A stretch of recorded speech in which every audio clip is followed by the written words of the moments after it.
Bonsoir, heureux de vous savoir nombreux. Carte sur table, 21h, 23h. Nous sommes le 22 décembre 2020. Mesdames, Messieurs, deux thèmes ce soir. Ils sont connus, les 10 présidents des conseils régionaux de cette République, les premiers d'ailleurs de l'histoire, parce qu'il faut le savoir, le gouvernement dit que c'est l'aboutissement du processus de décentralisation. On va découvrir ces messieurs, ces conseils, leur rôle, leurs devoirs et surtout les attentes vis-à-vis des populations.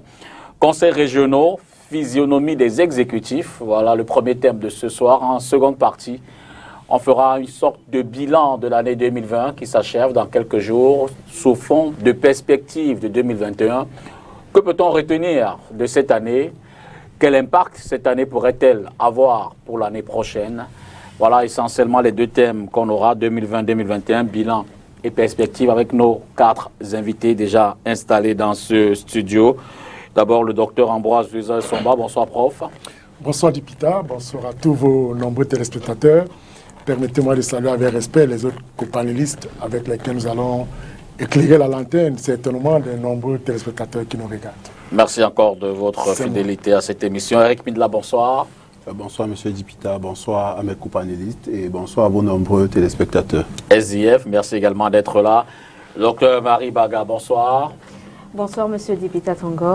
Merci de m'avoir convié sur ce plateau aujourd'hui et je prends l'occasion pour dire bonsoir à mes copanélistes et c'est avec plaisir que je vous revois en vrai parce que nous avons déjà partagé certains plateaux en virtuel. Merci infiniment. Vous êtes la coordonnatrice du PCRN pour la diaspora, basée aux États-Unis, vous personnellement. Emmanuel Combe, bonsoir. Bonsoir tout le monde. Vous êtes membre titulaire du comité central du RDPC. On va donc prendre la transition et tout de suite rentrer dans le premier thème.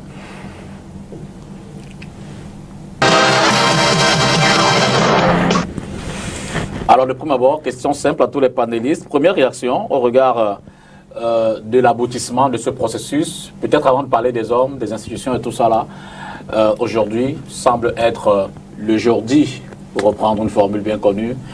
Eric Midlap, vous dites Je dis, on a mis la charrue avant les bœufs.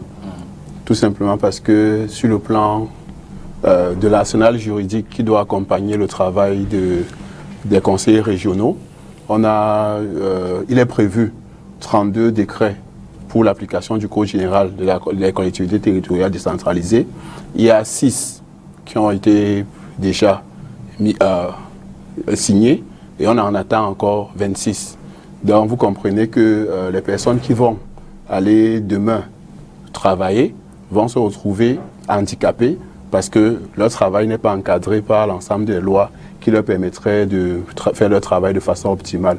Je parle également de charrue avant des bœufs, tout simplement parce que on a vu le budget qui est alloué aux collectivités territoriales décentralisées. Le Code général justement de la décentralisation prévoit qu'il doit être au moins égal à 15%.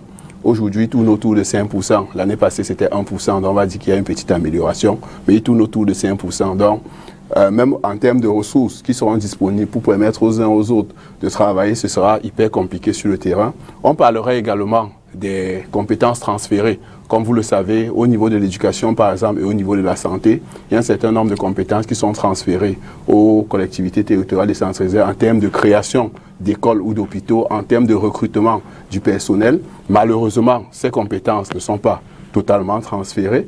Et pour finir, il y a la question de la ressource humaine. Tout à l'heure, je parlais justement des décrets qu'il faut appliquer. Il y a un décret qui va ressortir le statut de la fonction publique locale. Il sera difficile de recruter des personnes pour travailler alors que leur statut n'est pas encore défini. Donc en réalité, ces personnes qui ont été nommées, comme j'aime souvent le dire, oui, ils ont été nommés, sont programmés pour échouer, malheureusement. Pour un premier jet, Ambroise Somba. Oui, Dipita, il faut déjà se féliciter de la tenue de ces élections régionales. Vous savez, au-delà de la perspective de ce qu'il s'agit, au départ, il s'agissait au départ d'un mode de gestion greffé à accompagner l'État. Aujourd'hui, on se rend bien compte que la régionalisation est, à mon sens, que j'appellerais un projet de société. Et ce qu'on peut également retenir, c'est que cela vient permettre la respiration de l'espace politique. Cela vient permettre également l'émancipation du citoyen qui désormais prendra en charge ses propres problèmes, c'est-à-dire que va procéder à la démocratisation de sa localité, c'est-à-dire par d'abord le choix des dirigeants, ce qu'on a vu, et on verra également que cette régionalisation aujourd'hui s'est tenue sans heurts ni malheur, parce que vous savez, il y a eu au départ un parti politique de l'opposition qui avait estimé que ces élections ne pouvaient pas se tenir, et je crois que demain de maître, le ministre de l'administration territoriale avait indiqué que ces élections vont se tenir. Et vous voyez qu'il y a eu plusieurs arrestations qui ont émaillé l'avant-tenue de ces élections. Et bien entendu, on peut relever quelques incidents.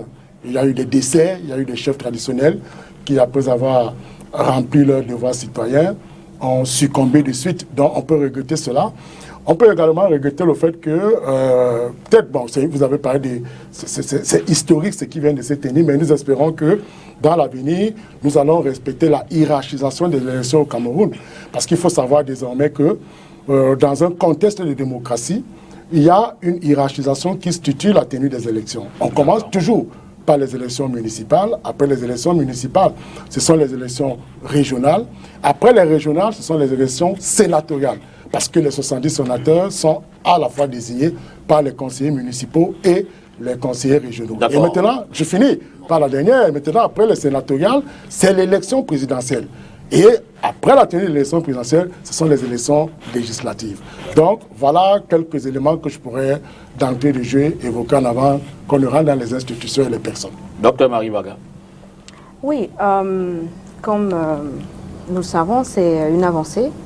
Nous avons réclamé depuis plusieurs années l'aboutissement de cette décentralisation et aujourd'hui, c'est un pas vers l'avant que le Cameroun fait pour une autre forme de l'État. On quitte de l'État central à l'État décentralisé, ou du moins en théorie. Cependant, nous restons un tout petit peu sur notre faim parce que nous constatons qu'avec les élections qui ont eu lieu aujourd'hui, il n'y a manifestement pas de renouvellement de la classe politique.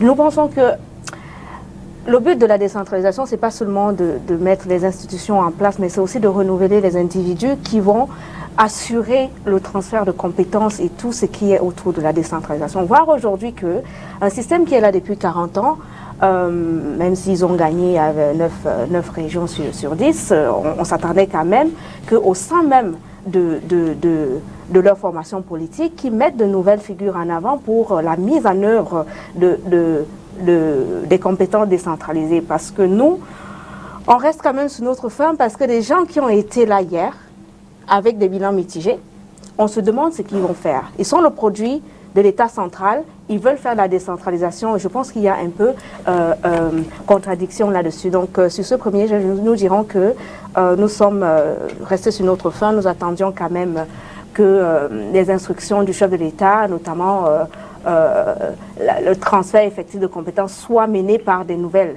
têtes, même si elles sont du RDPC, mais nous voyons que ce sont les mêmes personnes avec des bilans mitigés qui sont là et on se demande ce qu'ils vont faire de nouveau cette fois-ci. Emmanuel Combe, premier jet. Mais écoutez, nous rentrons dans l'histoire, nous sommes entrés dans l'histoire et la mise en place des conseils régionaux, effectifs des conseils régionaux dans la journée d'aujourd'hui, c'est le point d'achèvement d'un processus électoral qui a commencé depuis longtemps. Même certains font semblant de l'ignorer.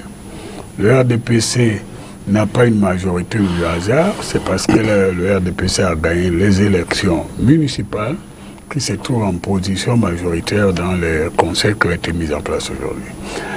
Alors, ces conseils ont plusieurs objectifs, mais les principaux, c'est d'abord que c'est la mise en place d'une nouvelle gouvernance. Dr Luisan Issomba dit tout à l'heure que, par définition, la régionalisation va créer une administration de proximité avec une nouvelle attitude dans les deux sens, une interaction entre les administrateurs et les administrés. C'est terminé l'époque où d'un bureau je sais pas, de sous-direction au ministère de l'économie. On devait attendre une décision de construction d'une barrière d'école ou d'une infirmerie. Vous voyez que la décentralisation va avoir des conséquences et va nous imposer une modification des comportements à la fois des administrés et des administrateurs. Deuxième objectif, il faut être de mauvaise foi pour ne pas reconnaître que dans le monde dans lequel nous entrons au XXIe siècle, la décentralisation va être un booster pour accélérer la croissance et le développement économique, parce que je vois avec l'arrogance que certains se permettent sans recul, qui disent comment ça va être. Non, ils ne savent pas comment ça va être, parce qu'on va créer un nouveau monde avec de nouvelles activités, une nouvelle économie, et je pense que ce sera un plus. J'ai écouté le commentaire d'un pseudo-économiste ce matin qui disait que la création, par exemple, de la Sonamine, c'est pour vider la décentralisation. Bon, ou bien moi, je n'ai pas étudié la même matière que lui, parce que la principale ressource du développement, ce sont les hommes et les femmes. Donc, pour résumer, je suis amusé de voir que nos compétiteurs commencent à s'occuper du casting dans nos rangs, à sélectionner qui doit être représentant du RDPC.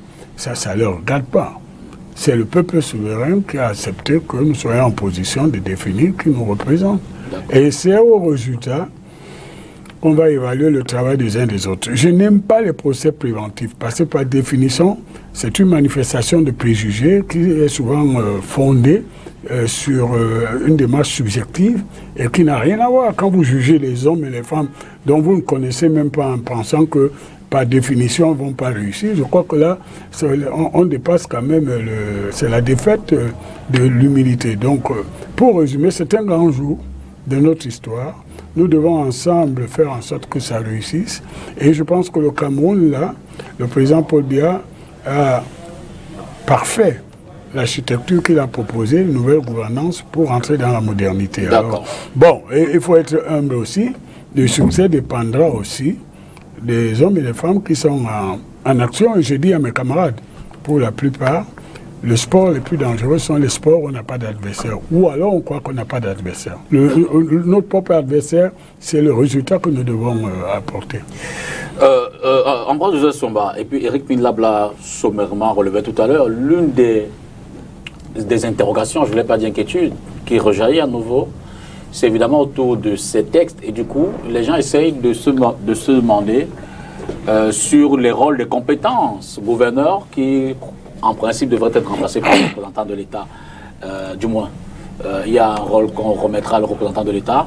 Gouverneur, maire de ville, président du conseil régional, maire d'arrondissement, préfet, bref, ce cafouillage-là, d'aucuns s'interrogent toujours sur les rôles, les compétences des uns et des autres. Non, il n'y a pas, à mon sens, lorsque vous lisez avec beaucoup de recul et surtout avec profondeur le Code général sur les collectivités territoriales décentralisées, je pense que c'est l'article 250 qui précise que quand les services déconcentrés qui seront affectés au niveau de la région, à ce niveau-là, on va convoquer un décret d'application pour indiquer effectivement quels sont ces services-là qui vont rentrer du côté de la région. Mais je veux vous indiquer une chose. Vous savez, il n'y a pas de, la libre administration ne doit pas déboucher vers la libre gouvernance. Cela veut dire que l'État ne doit pas perdre la main. C'est-à-dire que quand on parle de la décentralisation, cela veut dire tout de même que ce sont des compétences qui partent de l'État et qui sont transférées à des collectivités territoriales décentralisées.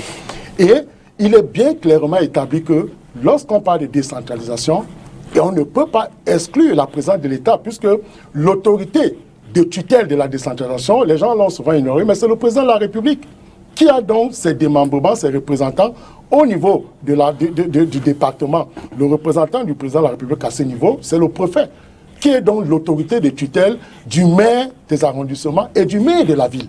Voilà l'autorité, donc le représentant de l'État qui assure la tutelle des collectivités territoriales décentralisées. Maintenant, au niveau de la région, le gouverneur est le représentant de l'État au niveau régional, c'est-à-dire que la région est aussi entendue comme circonscription administrative, a donc l'autorité de tutelle qui veille sur les actes que prendra le président du conseil régional, qui est donc considéré ici comme... Pardon, Luison, le conseil régional, parce que vous avez tendance à personnaliser sur un individu. Le Non, président du conseil régional n'est que le président membre du du bureau. conseil régional, oui, D'accord, voilà, parce le président que du conseil n'en régional, faites pas des personnes qui voilà, ont le plus de président pouvoir du que conseil maintenant. régional ici a donc pour autorité de tutelle représentant l'État le gouverneur.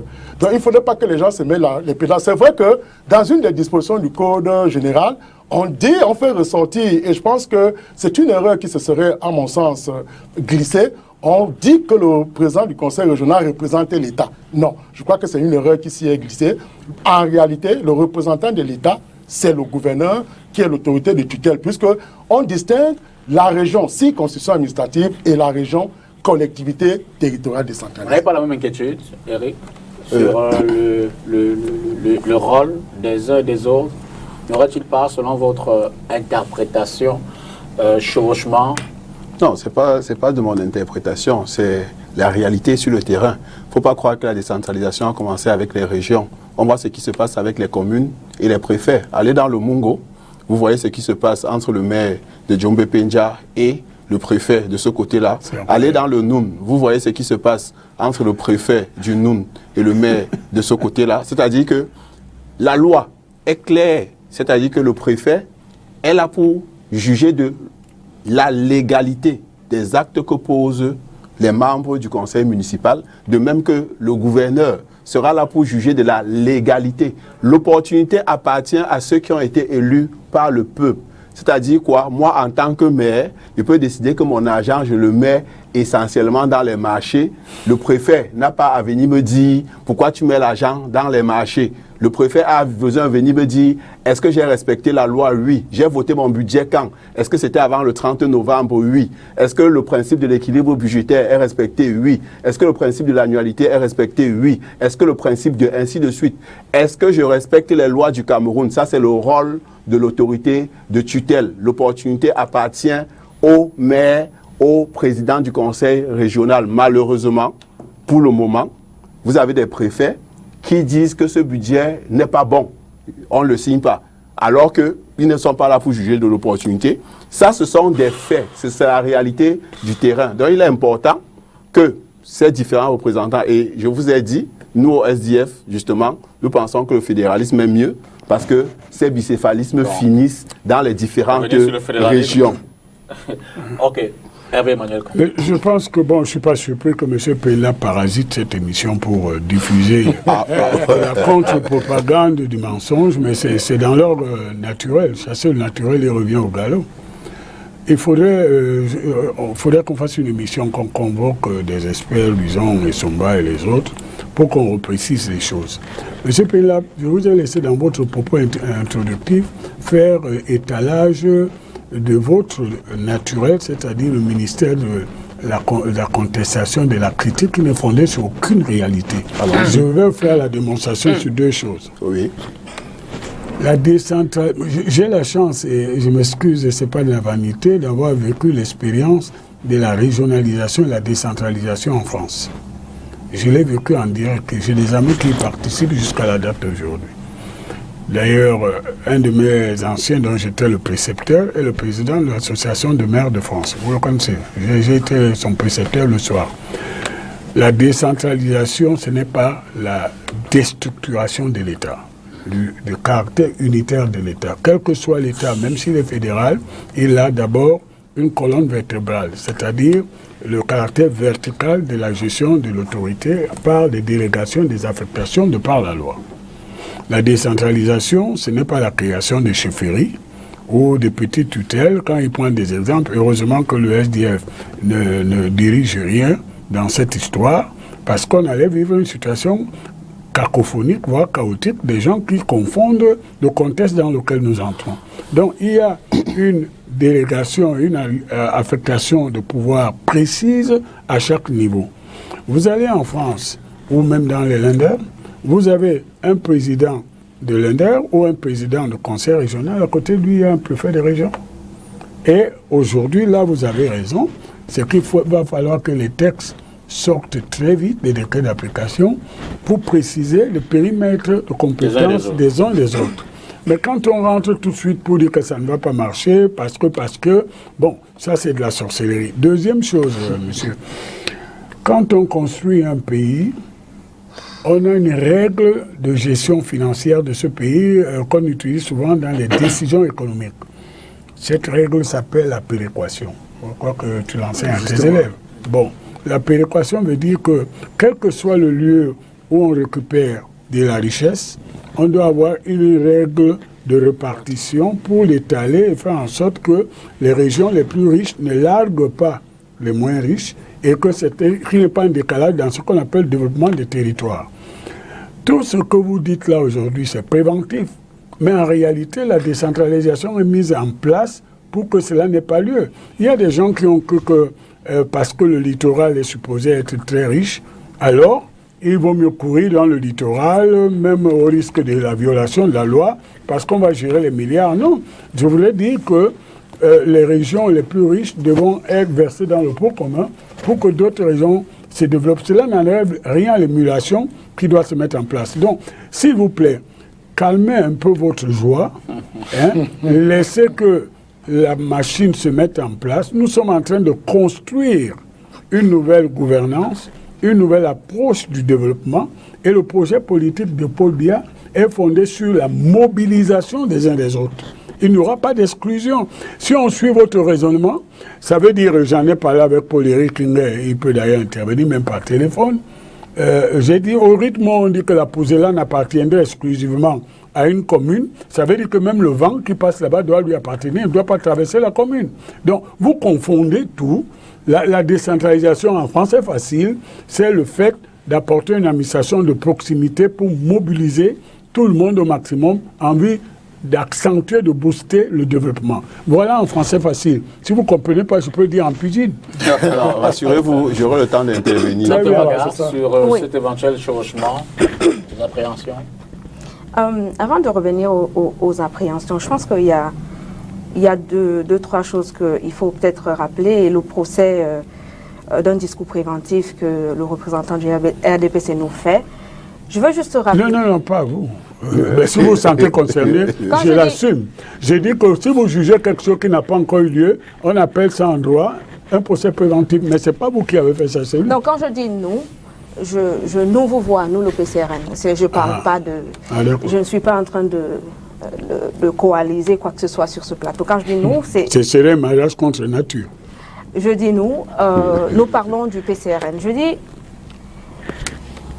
quand on observe et qu'on veut faire de la planification, on observe sur les données empiriques. On s'inspire de notre passé pour prévoir l'avenir. Le RDPC est aux affaires depuis bientôt 4 décennies.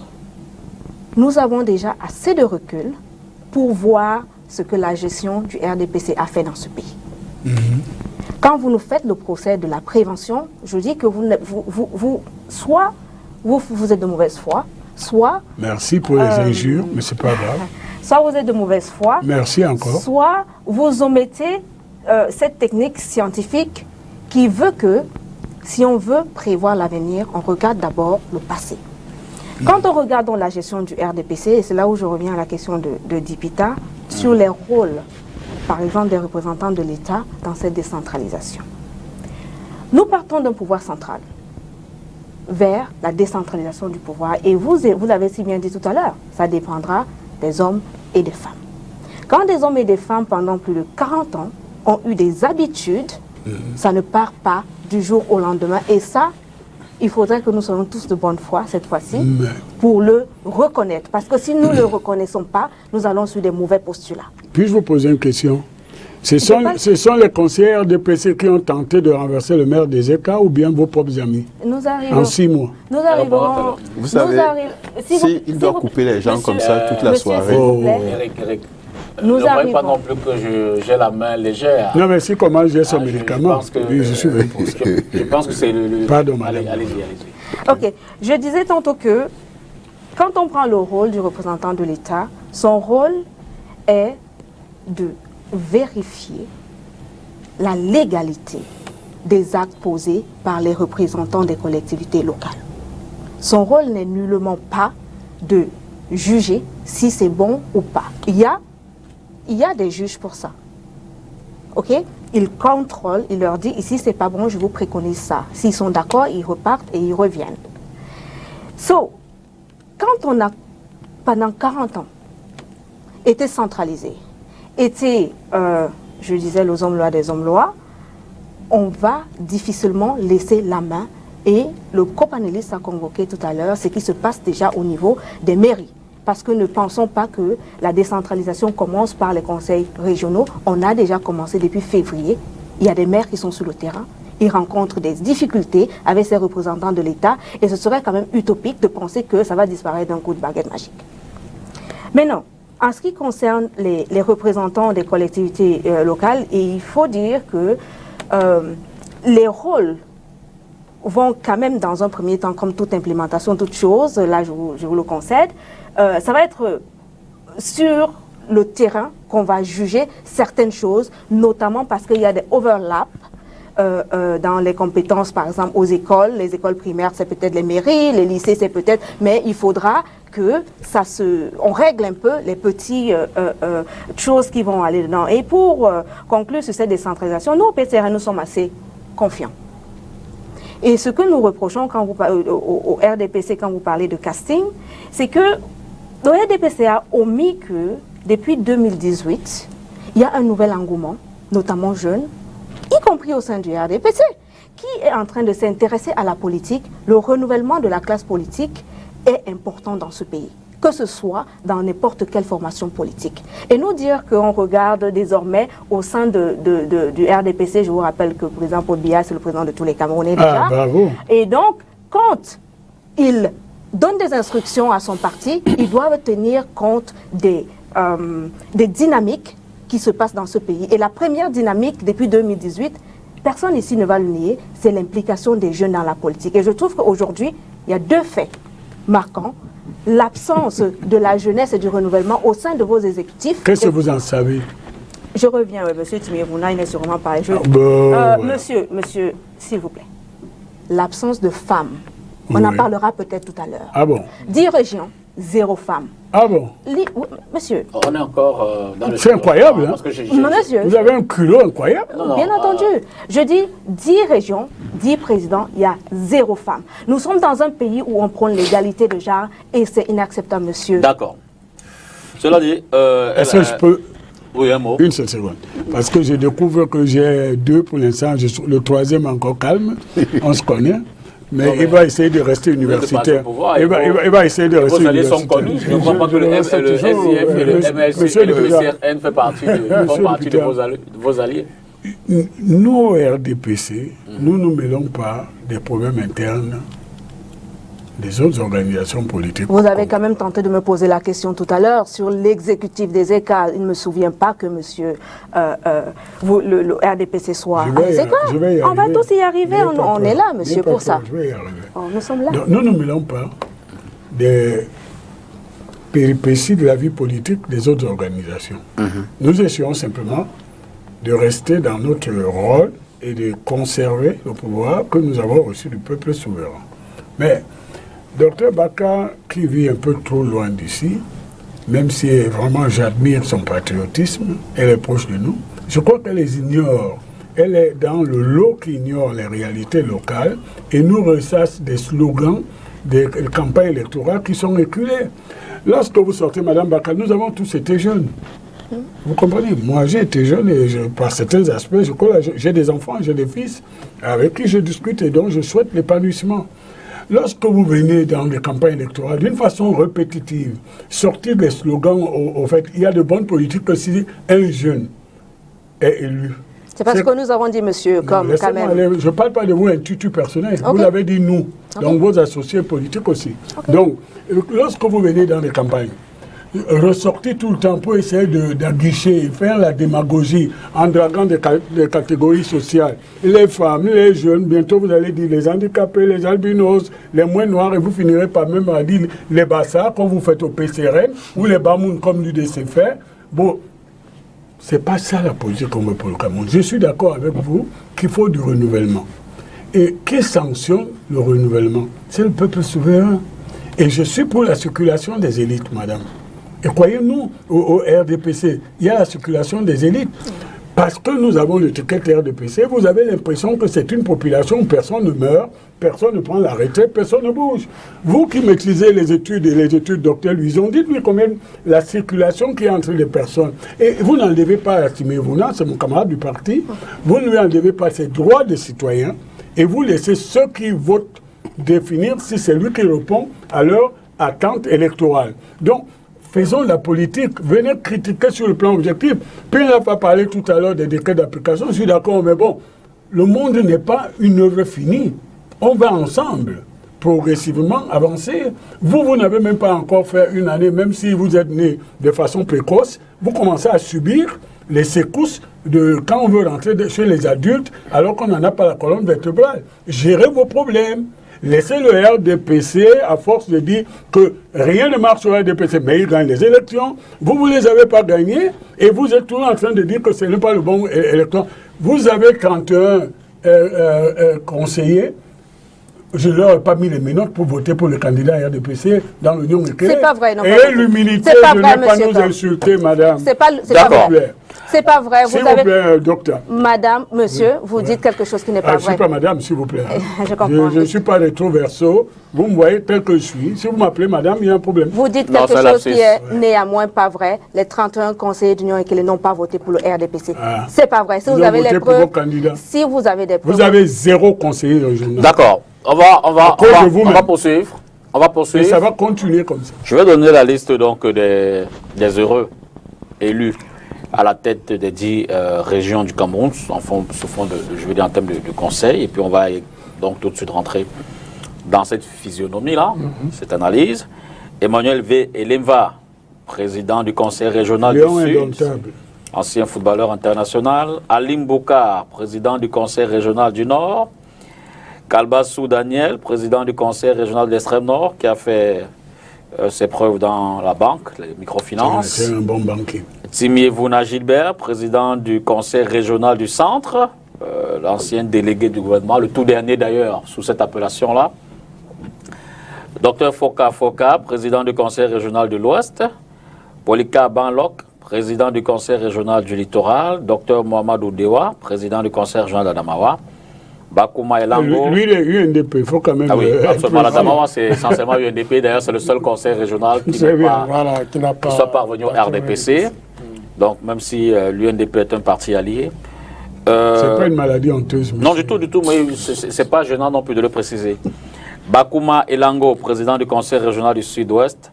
Wamene Mbele, président du conseil régional de l'Est. Et puis le professeur Ngwafo Fobushi, président du conseil régional du Nord-Ouest. Peut-être une première réaction, regard, de la composition en termes de personnes, cette fois-là, de personnalités de ces messieurs Eric. C'est des surprises. Vous dites que c'était attendu. Après l'élection du 6, il faut noter qu'on avait une idée globale de ceux qui pouvaient aspirer à ce poste.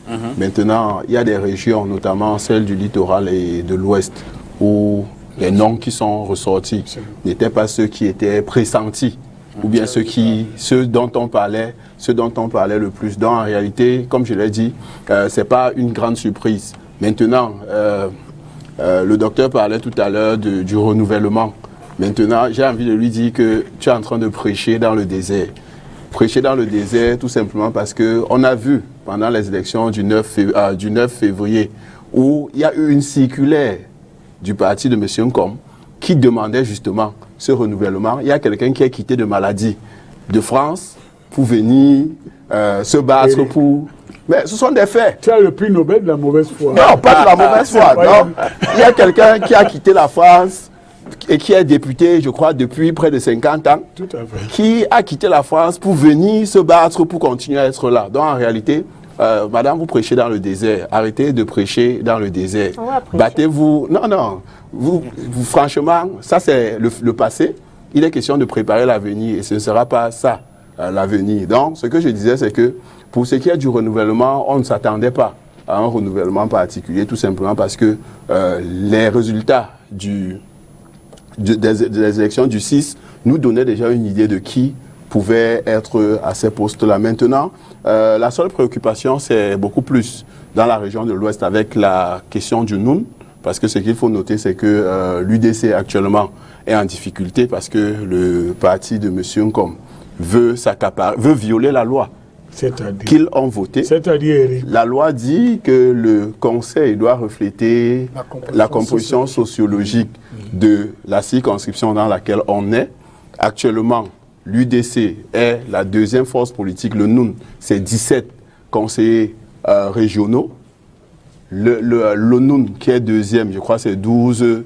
La MIFI, qui est troisième, je crois c'est 8. Donc, ne serait-ce que sur la base de ça, sans compter que le Noun, c'est plus de la moitié de la région de l'Ouest en termes de superficie. Tous ces éléments font que l'UDC, qui est dans le conseil, et c'est ça l'esprit de la loi, lorsque je n'ai pas la majorité absolue, lorsque je ne suis pas le seul patron d'une circonscription, il est important que le bureau reflète les forces politiques présentes dans la circonscription. C'est ce qui se fait au niveau des mairies. Ouais, c'est ce qui se fait au niveau des mairies. C'est ce qui s'est fait dans l'extrême nord, où vous avez donné, où l'UNDP est présent dans le bureau. C'est ce qui s'est fait dans le nord, où l'UNDP est présent dans le bureau. C'est ce qui s'est fait dans la Damawa, où l'UNDP a gagné et le RDPC est présent dans le bureau. Donc, il serait légitime qu'à l'ouest, que l'UDC soit présent dans le bureau régional. La loi qui fonde les conseils régionaux a une particularité. Oui. Elle impose que chaque arrondissement ait au moins un conseil régional. Ou du moins, ce qui est fixant, c'est que le conseil régional doit refléter la composition sociologique du conseil. Le conseil, on n'a pas dit le bureau. On n'a pas dit le bureau. Absolument. La composition sociologique d'un conseil, ce sont les conseillers régionaux. Et également le bureau. Bon, écoute, continue dans dans les communes, je tiens à vous dire que dans les différentes communes de la ville de Douala, si on prend juste la ville de Douala, à Douala 5e, où le RDPC a gagné, l'opposition est dans le bureau. Non, mais ça n'a rien à voir. Ouais, et c'est justement sur la base de cette loi que ces configurations sont faites. Non. Cette bagarre a eu lieu, je pense. Mais ne dites pas non, ce sont des faits, c'est la loi. Non. Et c'est une loi que les députés RDPC, parce que ce qu'il faut dire, c'est que justement, ces lois ont été votées par une majorité obèse du RDPC à l'Assemblée nationale. Que la majorité n'est pas SDF, tout ce qui est important, tout ce qui est nécessaire actuellement, c'est que ces lois soient appliquées. Lorsqu'on vote des lois, c'est pour les appliquer. On ne vote pas des lois pour les violer. Bon, monsieur Pilaf, est-ce que c'est le bureau du conseil régional qui reflète la région ou l'ensemble des conseils régionaux? C'est le bureau et le conseil. N'importe quoi. Le bureau est une émanation du conseil. Bon, pour trancher ce débat, il n'y a pas d'exigence de représentativité sociologique dans le bureau. Bon, modestement. Ce que vous dites est suffisamment clair. Dans le bureau. Le code précise que c'est le conseil régional qui a reflété la composition sociologique de la localité concernée. Oui. Bon, nous en sommes sur la composition avec le nom des personnalités. Mais vous savez, il y a quand même un problème, si je peux me permettre, monsieur le député. Vous êtes le directeur de notre débat. Mais ne vous laissez pas piéger par quelque chose où le débat serait réduit sur la personne du président ou de quelques stars qui sont dans le bureau. C'est une dynamique nouvelle qui veut l'entraînement. Croyez-vous que quelque chose va se faire dans l'Union Mekele sans l'avis du PCRN? La réponse est non. Je vous le concède, mais il n'est pas non plus exclu que la personne du président du Conseil peut refléter la mise en œuvre de la politique. Mais en démocratie, je veux dire, quand on sait par exemple qu'un Timiévouna est à Yaoundé, au regard des résultats du mois dans la région du centre, au regard de ses résultats précédents, on peut avoir des appréhensions. C'est clair. Donc ça n'a pas... Et le dire... Monsieur Dipita, il faut que je dise quelque chose déjà. Il faut que le représentant du RDPC ici essaye de respecter le temps de parole des gens. Oh, vous êtes trop à vous parler. Et je ne suis pas représentant du RDPC. J'en ai les qualités, mais je suis monsieur comme qu'on a invité. Ok, excusez-moi, monsieur Nkom. Oui, Hervé Emmanuel. Si vous ne connaissez pas mon nom, apprenez-le parce que vous allez me subir pendant 2 heures. Exactement, et c'est vice-versa. Je disais, il faudrait vraiment qu'on soit discipliné dans ce plateau, respecter les temps de parole des gens et ne pas interrompre les gens. Sur ce point, puisque je suis interpellé, ne croyez pas que c'est une faiblesse. Ça fait également partie des techniques d'animation du plateau. De temps en temps, laisser les uns et les autres s'exprimer, laisser de l'émotion et tout ça, ça fait partie du jeu, du débat. Ok. Allez-y. Donc, sur... on parlait de Oui, la physionomie en termes des personnalités qu'on a listées tout à l'heure.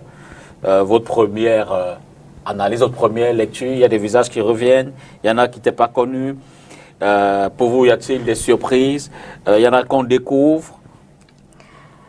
Comme j'ai dit tout à l'heure, il n'y a aucune surprise, y compris parce que, à l'issue des élections législatives et municipales, le collège électoral était connu. Et quand c'est connu, on sait qui va aller. Et à la suite des élections régionales, on sait qui a gagné 9 régions sur 10. Cependant, je le réitère, le président de la République, c'est le président de tous les Camerounais. Quand il dit implémentation d'une politique, son parti politique doit tenir en compte les dynamiques nouvelles, innovantes qui sont au sein de la population camerounaise. Ce bureau reflète, les spécialistes ont peut-être dit, il n'y a pas d'obligation de refléter la composition sociologique. Les compositions sociologiques et ethniques des régions, mais on ne peut pas élucider des choses comme le genre et l'implication de la jeunesse. On va tourner dans tous les sens. Monsieur Hervé Emmanuel Krom, vous êtes sans ignorer que les femmes représentent à peu près 52% de la population. Vous savez combien de femmes il y a dans les candidats des bureaux RDPC? Je vais vous donner les chiffres. Je vais juste finir mon argumentaire. Elle m'interpelle. Oui, vous reviendrez. Mais, ok. Je ne connais pas l'âge de candidat RDPC. Vous reviendrez, Hervé. Ok. Allez-y. Quand on sait donc que, je recommence, les femmes représentent dans ce pays près de 52% de la population. Et que dans les 10 régions, aucune femme n'est présidente de région, c'est scandaleux. Scandaleux pour le RDPC. Le RDPC parce que nous sommes dans un pays qui prône aussi l'égalité des genres. Je ne sais pas quel argument vous allez trouver aujourd'hui, en 2020, pour justifier cette absence des femmes en haut lieu. Quand on parle de représentativité des genres, je ne sais pas, vous avez mis les femmes présidentes de tel conseil ou alors secrétaire, ce n'est pas de ça qu'il s'agit. On parle de représentativité en termes de pouvoir politique, y compris à la présidence de la région. Les jeunes, je recommence encore dans le centre, je suis du centre. Quand aujourd'hui, les premiers résultats que j'ai vus, je vois M. Timiovouna, je me dis où est-ce qu'on va? Vous allez souffrir de m'écouter, monsieur, s'il vous plaît. Voilà, merci. Monsieur Timiovouna, je me dis, c'est pas possible. Encore les mêmes, ils reviennent. Pourquoi? C'est parce qu'au Cameroun, 25 millions d'habitants et dans la région du centre, il n'y a personne d'autre, ou bien même dans votre parti, qui peut implémenter cette politique de décentralisation autre que quelqu'un qui a déjà été là. Jack Bohan veut bien qu'il ait cassé, il ait fait des choses, mais attendez, il n'est pas le seul à pouvoir faire ça. Et vous allez, donc les gens qui font le procès à votre président national, qui fait 40 ans au pouvoir, c'est la même chose que vous voulez faire au niveau de la décentralisation. Et je finirai par dire encore, je le répète, pour présager l'avenir, on regarde le passé.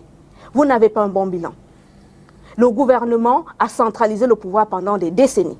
Maintenant, on veut faire de la décentralisation. Le minimum que le RDPC aurait pu faire pour qu'on lui donne un peu de crédit, c'est de renouveler la classe. En remettant les mêmes personnes, les mêmes vieilles personnes, je dirais même, vous ne nous donnez pas espoir sur cette décentralisation que le président Paul Biya veut laisser au Cameroun. Et ça, vous ne pourrez pas le nier.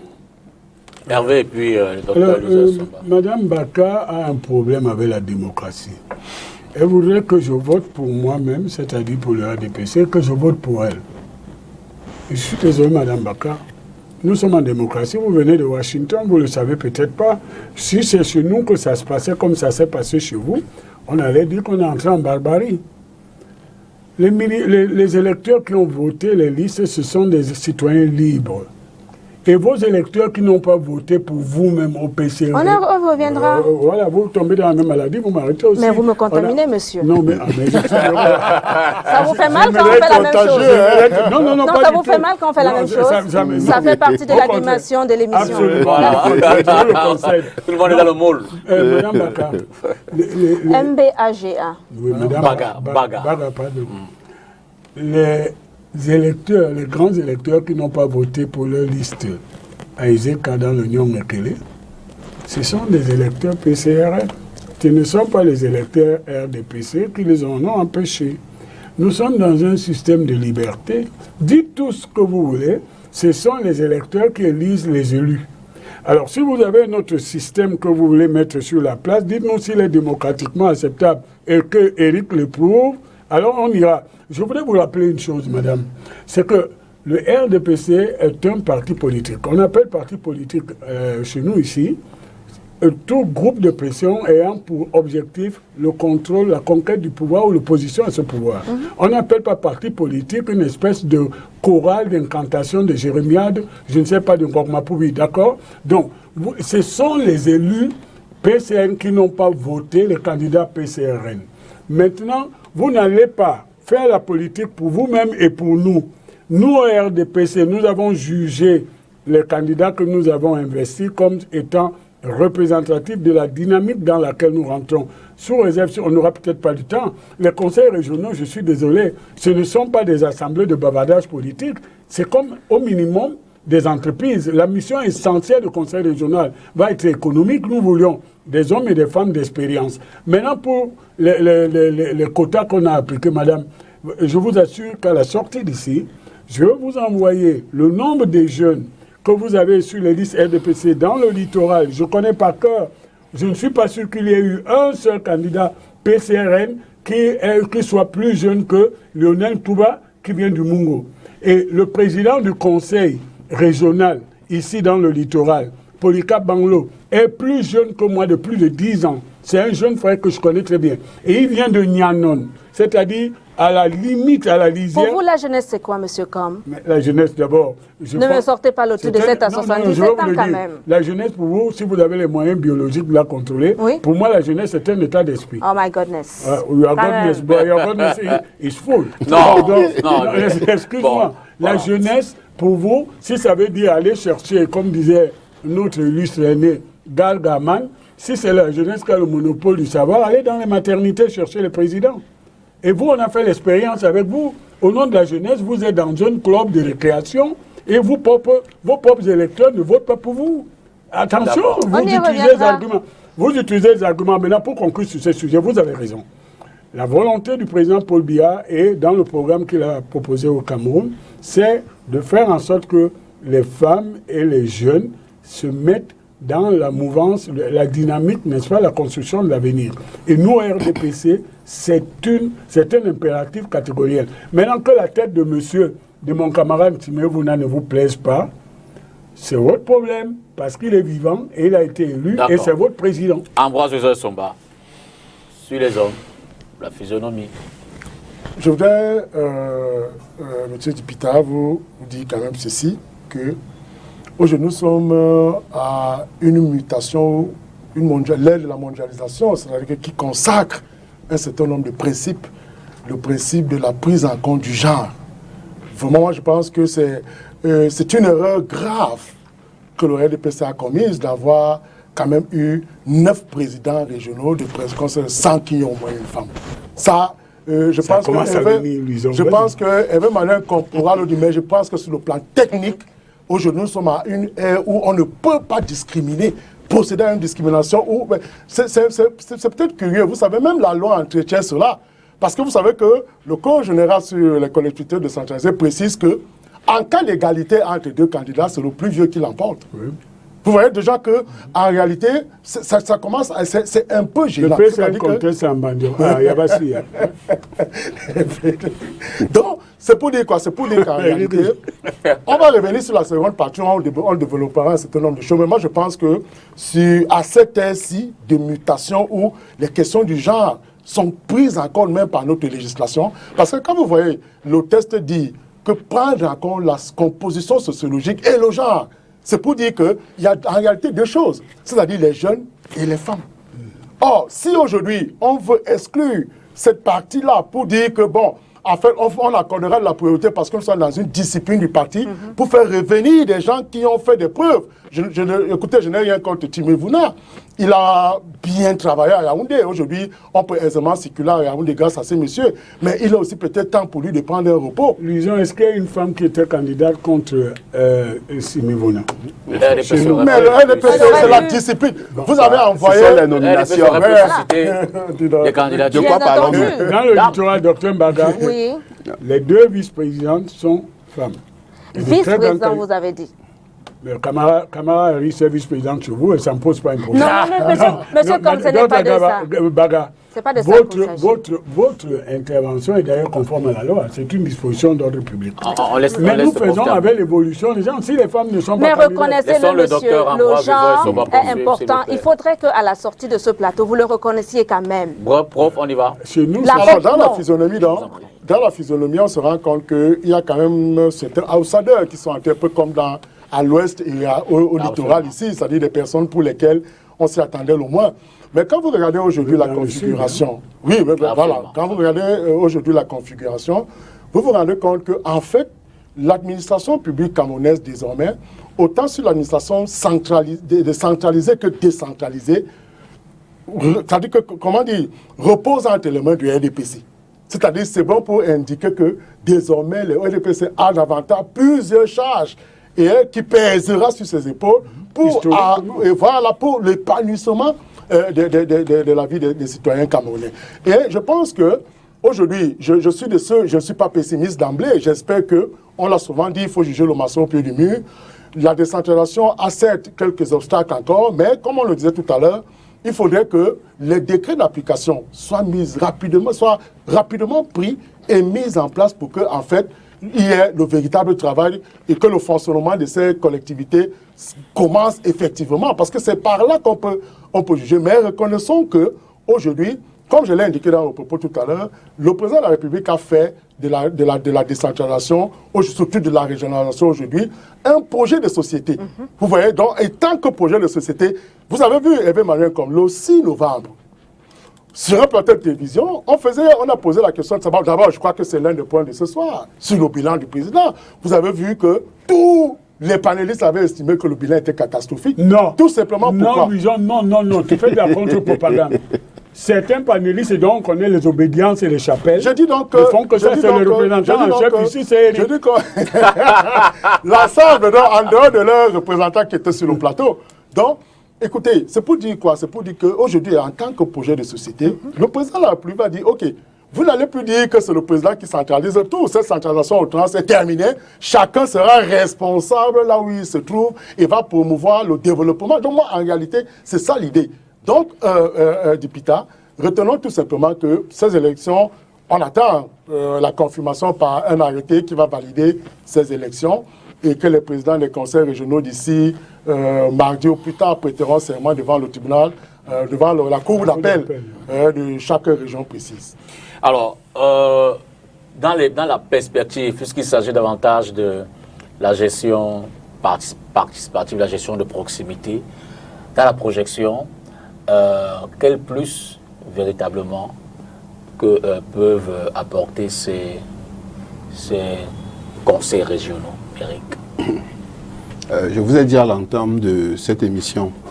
Et c'est pour sortir. Hein. Oui, je vous ai dit à l'entame de cette émission que ils sont programmés pour échouer. Bon. Tout simplement parce que... Non, c'est pas du plagiat. C'est ton ami Tagne qui a dit ça. Il va toujours au stade de la en tout cas, comme tu veux, je dis bien, ils sont programmés pour échouer, au moins pour 4 raisons. La première raison, c'est qu'il n'y a pas la volonté politique. Les compétences transférées ne le sont pas encore.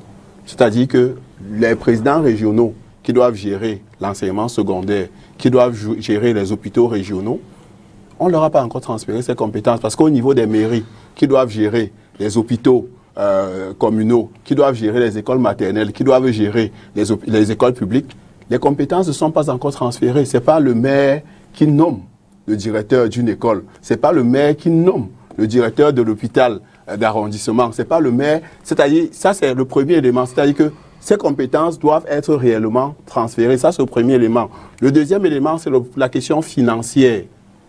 Je vous dis pour le moment, et je crois qu'il y a un article qui dit que c'est en 2023 qu'il va falloir respecter un certain nombre de normes financières au niveau du Code général des collectivités décentralisées, c'est-à-dire que globalement, d'ici 2023, si on ne donne pas les 15% qui sont prévus par le Code général de la décentralisation, il n'y a pas de problème. Donc, ils n'auront pas suffisamment de ressources pour pouvoir gérer les compétences qui leur seront transférées. L'autre chose également, c'est la question du personnel. Tout à l'heure, monsieur Nkom disait, ce qui apporte le développement, c'est d'abord les ressources humaines. Ça, on est d'accord à 100%.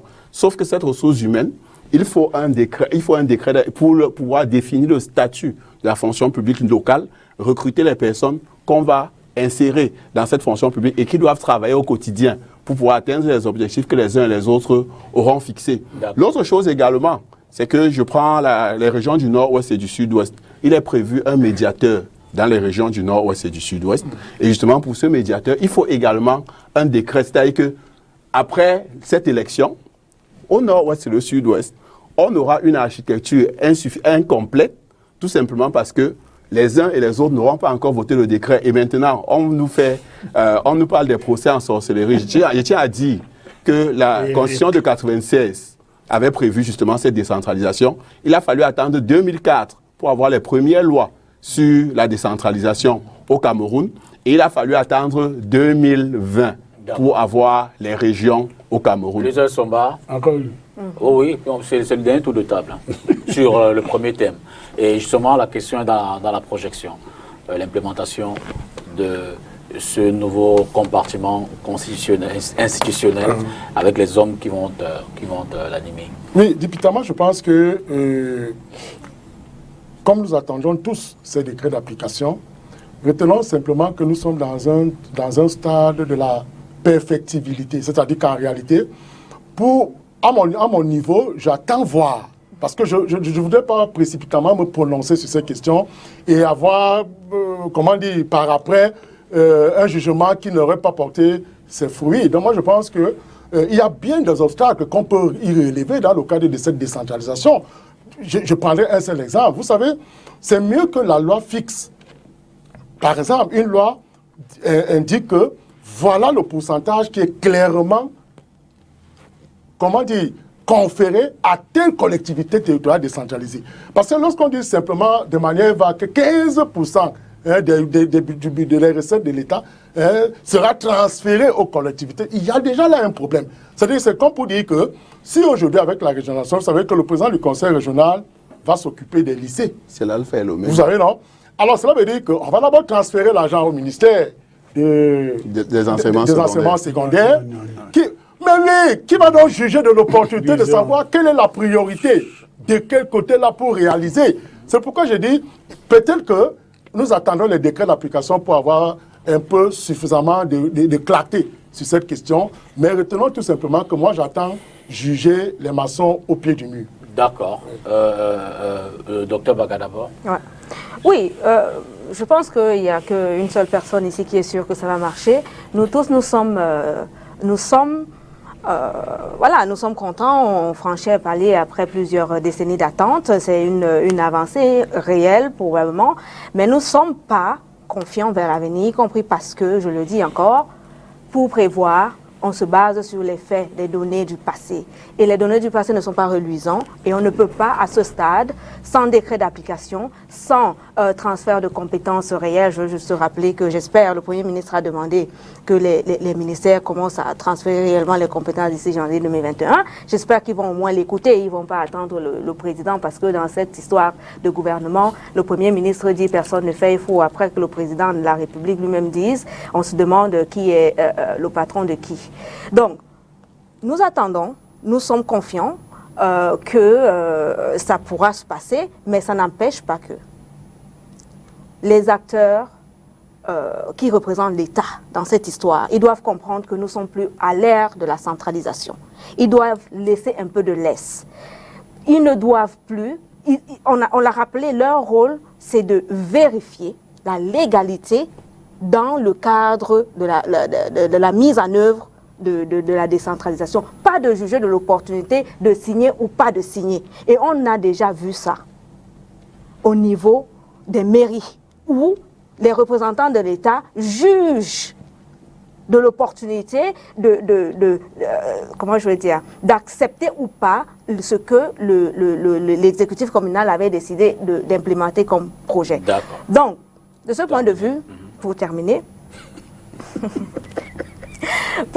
de ce point de vue-là, nous espérons vraiment que les représentants du RDPC qui ont été élus aujourd'hui vont exécuter les ordres du président de la République, parce que comme le docteur Essomba l'a dit tout à l'heure, il a fait de ça un projet de société. Il veut sortir et bien sortir. Et quand on dit projet de société, on ne parle pas de la société du RDPC. On parle de la société camerounaise. Vous avez peut-être gagné les élections. Peut-être. Oui. Laissez-moi dire ce que j'ai à dire. Vous ne m'avez pas m'empêché de le dire. Vous avez peut-être gagné 9 régions sur 10, mais dites-vous que ce projet, ce n'est pas votre projet. La décentralisation, c'est le projet des Camerounais. Vous avez le devoir d'exécuter ce que le chef d'État a dit pour tous les Camerounais, et on va lorgner ce que vous allez, que vous le vouliez ou pas.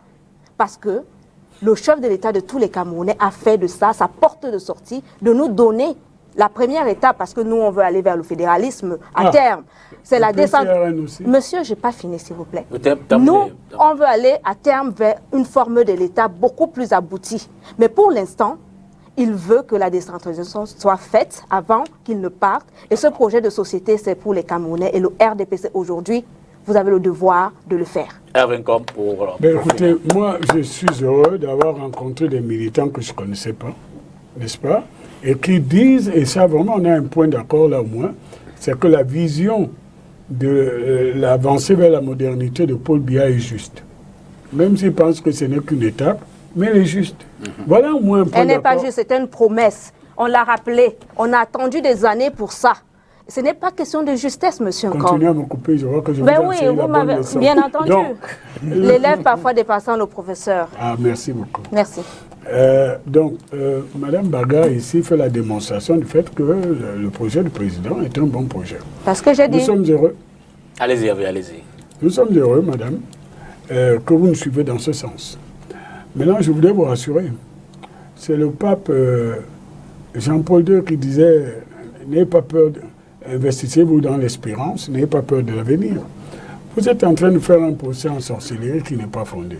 Je suis d'accord sur une chose, Jean Essomba l'a dit tout à l'heure, la décentralisation qui est devenue effective devrait entraîner une mutation, une transition psychologique, intellectuelle dans plusieurs compartiments, que ce soit l'administration, le management économique, la politique de proximité.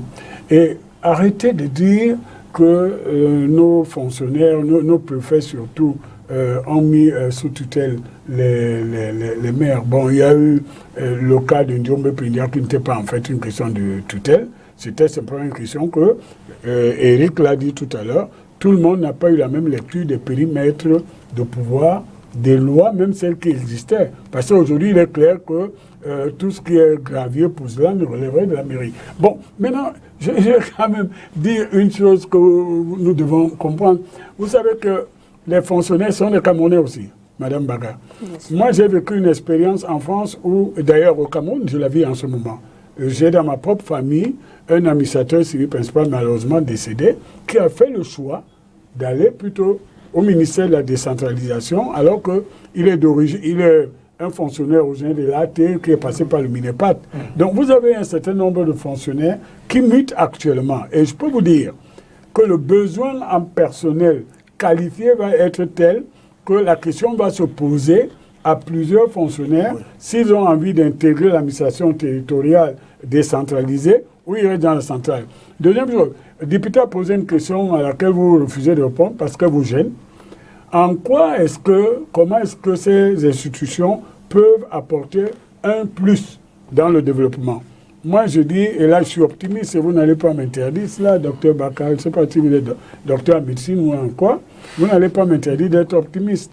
Je pense qu'avec la décentralisation, si tout le monde se met à l'école de la bonne gouvernance, il y aura une nouvelle ère économique qui d'abord va créer l'enthousiasme et va accentuer la responsabilité. Désormais, vous saurez qu'il n'a pas pris la bonne décision pour augmenter les cantines ou les salles de classe dans tel lycée, parce qu'il n'est pas loin de vous. Désormais, sur certaines questions, et puis les collectivités territoriales régionales vont être des acteurs économiques qui vont apporter un supplément dans les points de croissance, dans le développement. Donc, moi, je suis optimiste, Mme Baka. Et vous voulez que je vous dise, là, c'est entre nous. Je suis heureux d'être un militant du RDPC, un supporter de Paul Biya, parce que ce n'est pas une maladie honteuse. Et puis parce que si on est majoritaire depuis 4 ans, c'est parce que c'est la volonté du peuple camerounais. Allez voir vos amis qui se trouvent tout le temps, qui font des coups d'État. Hein? Ils ne tiennent pas parce qu'ils ne représentent pas... Des amis qui ils ont des amis, ils touchent l'argent de l'étranger, ils prennent partout, on ne sait pas qui leur donne ça. Non. Donc, moi je vous dis... Nous sommes aussi je peux vous aider aussi, vous voyez, docteur. Nous sommes fiers d'être militants du PCRN. Mais voilà, on est fiers chacun dans sa boutique. Et nous allons vous remplacer, monsieur. La volonté souveraine du peuple camerounais qui nous a rendus majoritaires, et c'est comme ça. Nous vous remplacerons, monsieur Nkom. Ah oui, mais vous pouvez rêver toujours. Et on fera de ce Cameroun un meilleur Cameroun. Vous n'avez pas remplacé. Vous êtes en voie de régression. 2020, même 2021, survit, bilan et perspective, c'est après la transition. Okay. Et ça, j'étais très sérieuse. On va vous remplacer. Alors, pour résumer peut-être en quelques mots l'année 2020, c'est une année évidemment politiquement très animée, on l'a vu, avec ces élections de proximité. D'abord les législatives et les municipales qui ont été des élections doublées.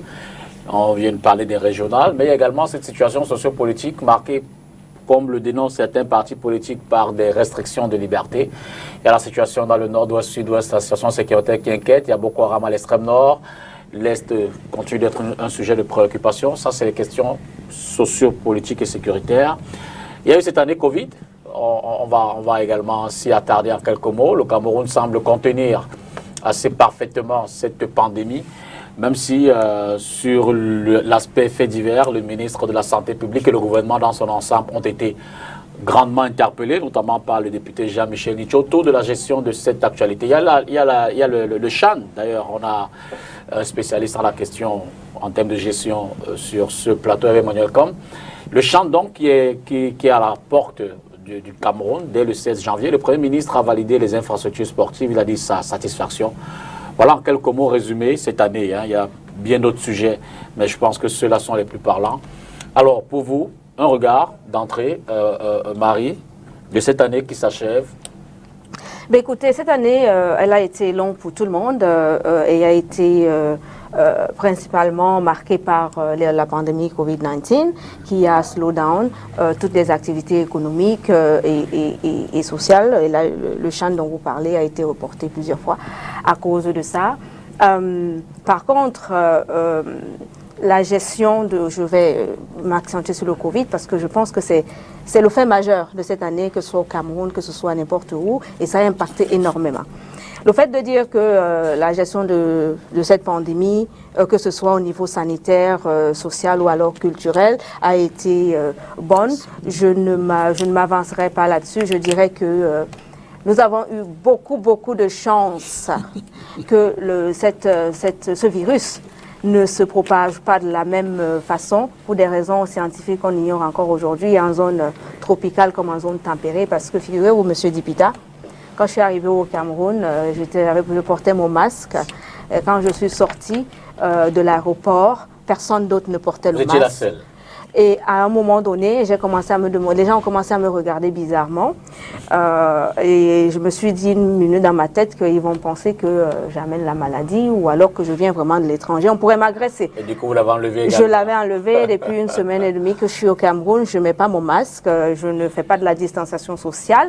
Et tout le monde me dit... Vous n'êtes pas pour autant à tête. Elle est dans une mission de propagande jusqu'à l'extrême nord. Je parlerai de l'expérience. Merci, monsieur, comme vous nous suivez. Ça veut dire que le RDPC suit le PCRN. Je vous suis, vous, personnellement.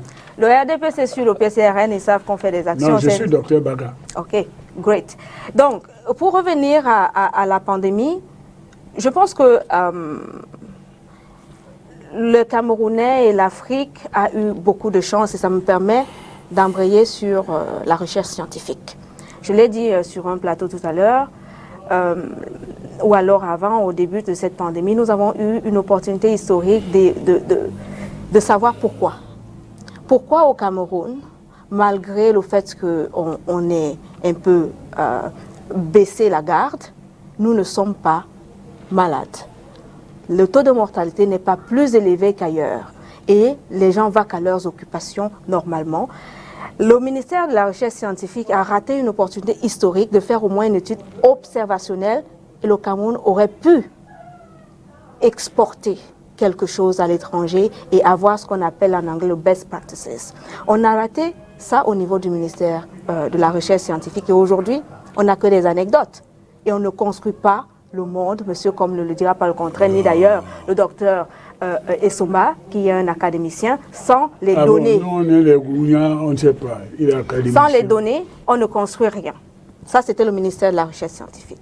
Le ministère de la Santé, ça a été l'enthousiasme au départ, les chiffres qui allaient dans tous les sens, le management pratiquement inexistant dans la gestion macroscopique de cette crise. Et on l'a dit tout au long de cette crise. Cette cacophonie a commencé. On ne savait pas si c'était le ministre de la Santé qui était le chef de la task force ou alors le Premier ministre. Et je chute ministre de l'économie et ça c'est le plus important. Il y a eu un retardement des paiements au niveau des organisations internationales comme le FMI du Cameroun et cela a permis au Cameroun de souffler un peu économiquement. Mais là où le Cameroun a peut-être échoué, l'État du Cameroun, c'est de faire la même chose et pour ces entreprises d'une part, et puis pour les populations, notamment le panier de la ménagère. Je demande l'indulgence aux autres panélistes pour vous lancer quand même sur un aspect. Ouais. Pourquoi est-ce que le monde dit de l'Afrique que le fait de contenir la pandémie est une chance? Je veux dire, les scientifiques ne comprennent pas ce qui se fait ici, mais ce n'est pas non plus comme si aucune mesure n'a été prise, comme si les États ont baissé les bras et puis la manne est tombée du ciel et puis personne n'est malade, du moins très peu de personnes sont malades. Pourquoi est-ce que tout le monde arrive à la conclusion que l'Afrique c'est une chance? Je me permets de le dire parce que, monsieur Combe, vous avez demandé tout à l'heure que je suis docteur en quoi. Non seulement je suis docteur en médecine, je suis spécialiste en santé publique et la macroscopie de la santé. Pour une raison qui est simple. L'absence de données. Aujourd'hui, le monde dans lequel on vit, on nous fait le reproche de la civilisation orale, qui n'est pas une mauvaise chose d'ailleurs. Moi, j'ai apprécié les contes. Mais, empiriquement, il y a des choses qui sont venues de l'Occident que nos grands-parents connaissaient déjà. Mais comme ça a été documenté ailleurs, initialement, on a cru que ce sont les autres qui ont emporté. Et c'est exactement ce qui se passe. On ne va convaincre personne qu'on a eu des bonnes mesures, que c'est grâce à ces mesures que nous avons un taux de mortalité inférieur à, par exemple, le reste du monde. Il faut documenter ce qu'on fait. Et le Cameroun a échoué à documenter sur le plan scientifique, médical, économique, social. Et aujourd'hui, on ne peut aller que sur les anecdotes. D'accord. S'il vous plaît. Madame docteur Baka, docteur en médecine, en truc, bon. Vraiment, ayez l'humilité de ne pas nous prendre pour des imbéciles. Vous comprenez? Vous êtes venu ici, sortant d'un pays qui a quand même une catastrophe en gestion de cette pandémie. Et nous, si on a eu cette capacité de résilience, c'est parce que notre gouvernement a pris de bonnes décisions. Ça peut vous paraître qu'on pouvait faire mieux. Après tout, vous avez le droit de dire que vous allez nous apprendre à faire mieux. Mais, globalement, c'est considéré aujourd'hui que notre gouvernement, le gouvernement du Cameroun, a pris de bonnes décisions. D'ailleurs, il est cité en exemple par l'OMS. Vous n'êtes pas au courant. Bon, vous n'êtes pas rattaché à l'OMS puisque le pays dans lequel vous vivez n'est pas membre de l'OMS. Mais le Cameroun est cité en exemple. Député, pour revenir à ce qui est moins polémique, parce que chacun de nous peut toujours dire on pouvait faire, mais en matière politique, et surtout quand une question est aussi fondamentale, on procède par ce qu'on appelle en science, globalement, des analyses comparées. C'est-à-dire que vous ne pouvez pas dire dans l'absolu que le Cameroun n'a pas bien fait, alors que vous sortez d'un pays où il meurt 120 000 personnes par semaine. Il faut faire attention. Deuxième chose, monsieur député, pour venir, le Cameroun a engagé un marathon électoral en novembre 2018, c'est ça, disons. Bon, et ce marathon en octobre. Oui, octobre, oui, avec la campagne. Oui. C'est d'ailleurs à ce moment que il y a eu des révélations christiques avec la montée en puissance de Cabral et compagnie. Bon, donc c'est depuis octobre 2018 que nous étions dans un cycle, un marathon électoral. Et nous avons, vous venez de le faire relever, 2020, boum, avec ce Covid-19 qui est arrivé et qui a éprouvé, on a eu peur. Je voudrais d'abord dire que plusieurs personnes, y compris surtout les amis d'Éric, avaient parié qu'on n'allait pas faire ces élections. Les gens ont commencé à relever cela. Et aujourd'hui, qu'on les a achevées, il faut dire bravo. D'abord, on les a achevées sans bobo. Ça s'est bien passé, mieux que partout ailleurs qui n'ont pas connu. Et c'était plusieurs élections. Et une de ces élections nous fait rentrer dans une forme de révolution organisationnelle, institutionnelle, c'est-à-dire les régionales. Donc moi, je pense que cette année qui se termine, malgré le Covid qui nous a éprouvés économiquement, culturellement, mais pas politiquement, le Cameroun s'en sort plutôt bien et va continuer son avancée. Il faut qu'on se remette au travail. Donc vous avez cité des événements dont un qui nous concerne tous les deux, puisque vous êtes membre aussi de cette organisation, le CHAN qui va arriver, et après la CAN. Et ce sont des occasions pour que les Camerounais retrouvent de l'enthousiasme, de la fraternité. Et nous avons eu le match ici, Cameroun-Mozambique, où même les amis d'Éric étaient heureux. Je termine en disant une chose.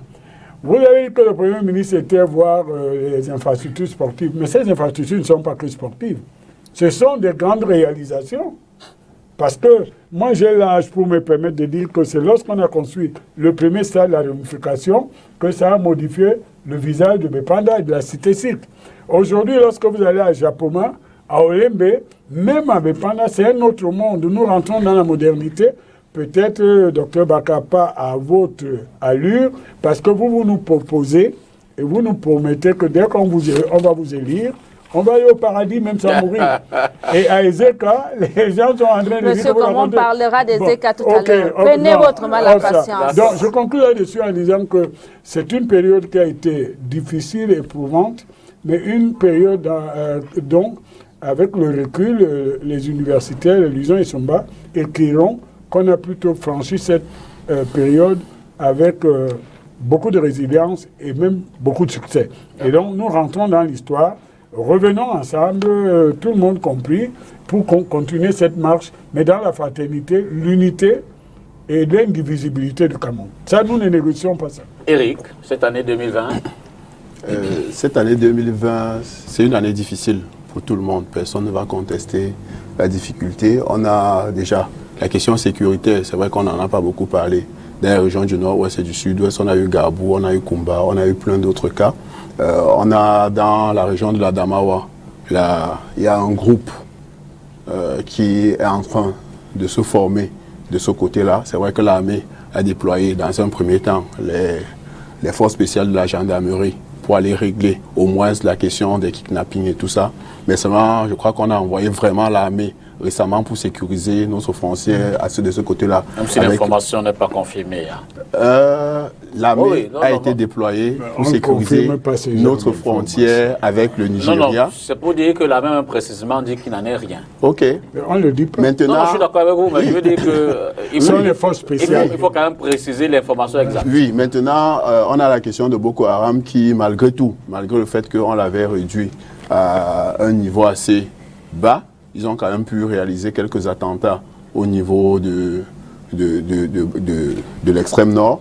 Et malheureusement, on a eu également des attentats à Yaoundé. Donc, il est question pour nous que la question sécuritaire, ça a été assez difficile sur le plan sécuritaire. Il y a la question du Covid, que tout le monde connaît. Et à l'époque, je crois que lorsque ça a commencé, je pensais, comme tout le monde, vous savez, chaque crise est une source d'opportunité. Et c'était justement une opportunité déjà de régler ou bien de mettre l'ensemble des acteurs politiques sur la table et d'échanger pour pouvoir calmer ou bien apaiser les tensions sociopolitiques. Malheureusement, ça n'a pas été fait. C'était également l'occasion, comme l'a suggéré le secrétaire général des Nations Unies, de voir avec nos frères du Nord-Ouest et du Sud-Ouest comment négocier un cessez-le-feu pendant au moins la période du Covid. C'était également l'opportunité pour nous de travailler sur, j'ai envie de dire, sur notre solidarité nationale. Parce que les Camerounais vivent malgré tout au jour le jour. Et la crise du Covid a impacté plus difficilement ceux qui n'ont pas la chance d'avoir un revenu régulier et acquis, parce qu'il ne faut pas oublier que le secteur informel, c'est près de 90% de notre main-d'œuvre qui est dans le secteur informel. Donc, c'était également ça dans le Covid, et maintenant, ça a été l'occasion de plein de détournements. Je ne vais pas revenir là-dessus parce qu'il ne faut pas oublier que... Quelle est la preuve de tes affirmations? Je peux vous lire quelques... Il faut faire attention. Je vous dis, on a passé 50 milliards de marchés spéciaux en 3 mois. Quand je parle de 50 milliards, on a les dates, on a la nature des documents qui ont été pris. Je peux vous lire ça, mais c'est pas, je crois que si je commence à lire, on va finir demain. Non. Donc, ce que je tiens à dire à ce niveau, c'est qu'il y a eu des cas de détournement. Je vais vous prendre d'autres cas. Pour vous prendre un exemple simple, c'est le stade Bapelépé qui a été considéré comme un centre de traitement du Covid. Il a été démantelé. Cela suppose que le matériel qui est là-bas aurait renforcé les hôpitaux de la ville. C'est-à-dire que le minimum, c'est ça. C'est-à-dire que l'État a dépensé de l'argent pour acheter un matériel, on l'a démantelé, et lorsqu'on le démantèle, on renforce le plateau technique des autres hôpitaux. Ça n'a pas été fait. Vous pouvez... Je suis le responsable du stade Bapelépé, mon vieux. Vous pouvez... C'est incroyable. Oui, vous l'avez mis où? Hein? Vous il avez est renforcé... au centre principal de la mise en quarantaine, l'hôpital à Quintini et compagnie. Arrêtez un peu de faire Monsieur Nkom, ce que je dis, nous avons un jour... Vous voulez me contester là-dessus? Oui, je vous conteste. Et ça a été mis où? Je vous dis bien, ça n'existait pas. Ça n'existait pas? Oui.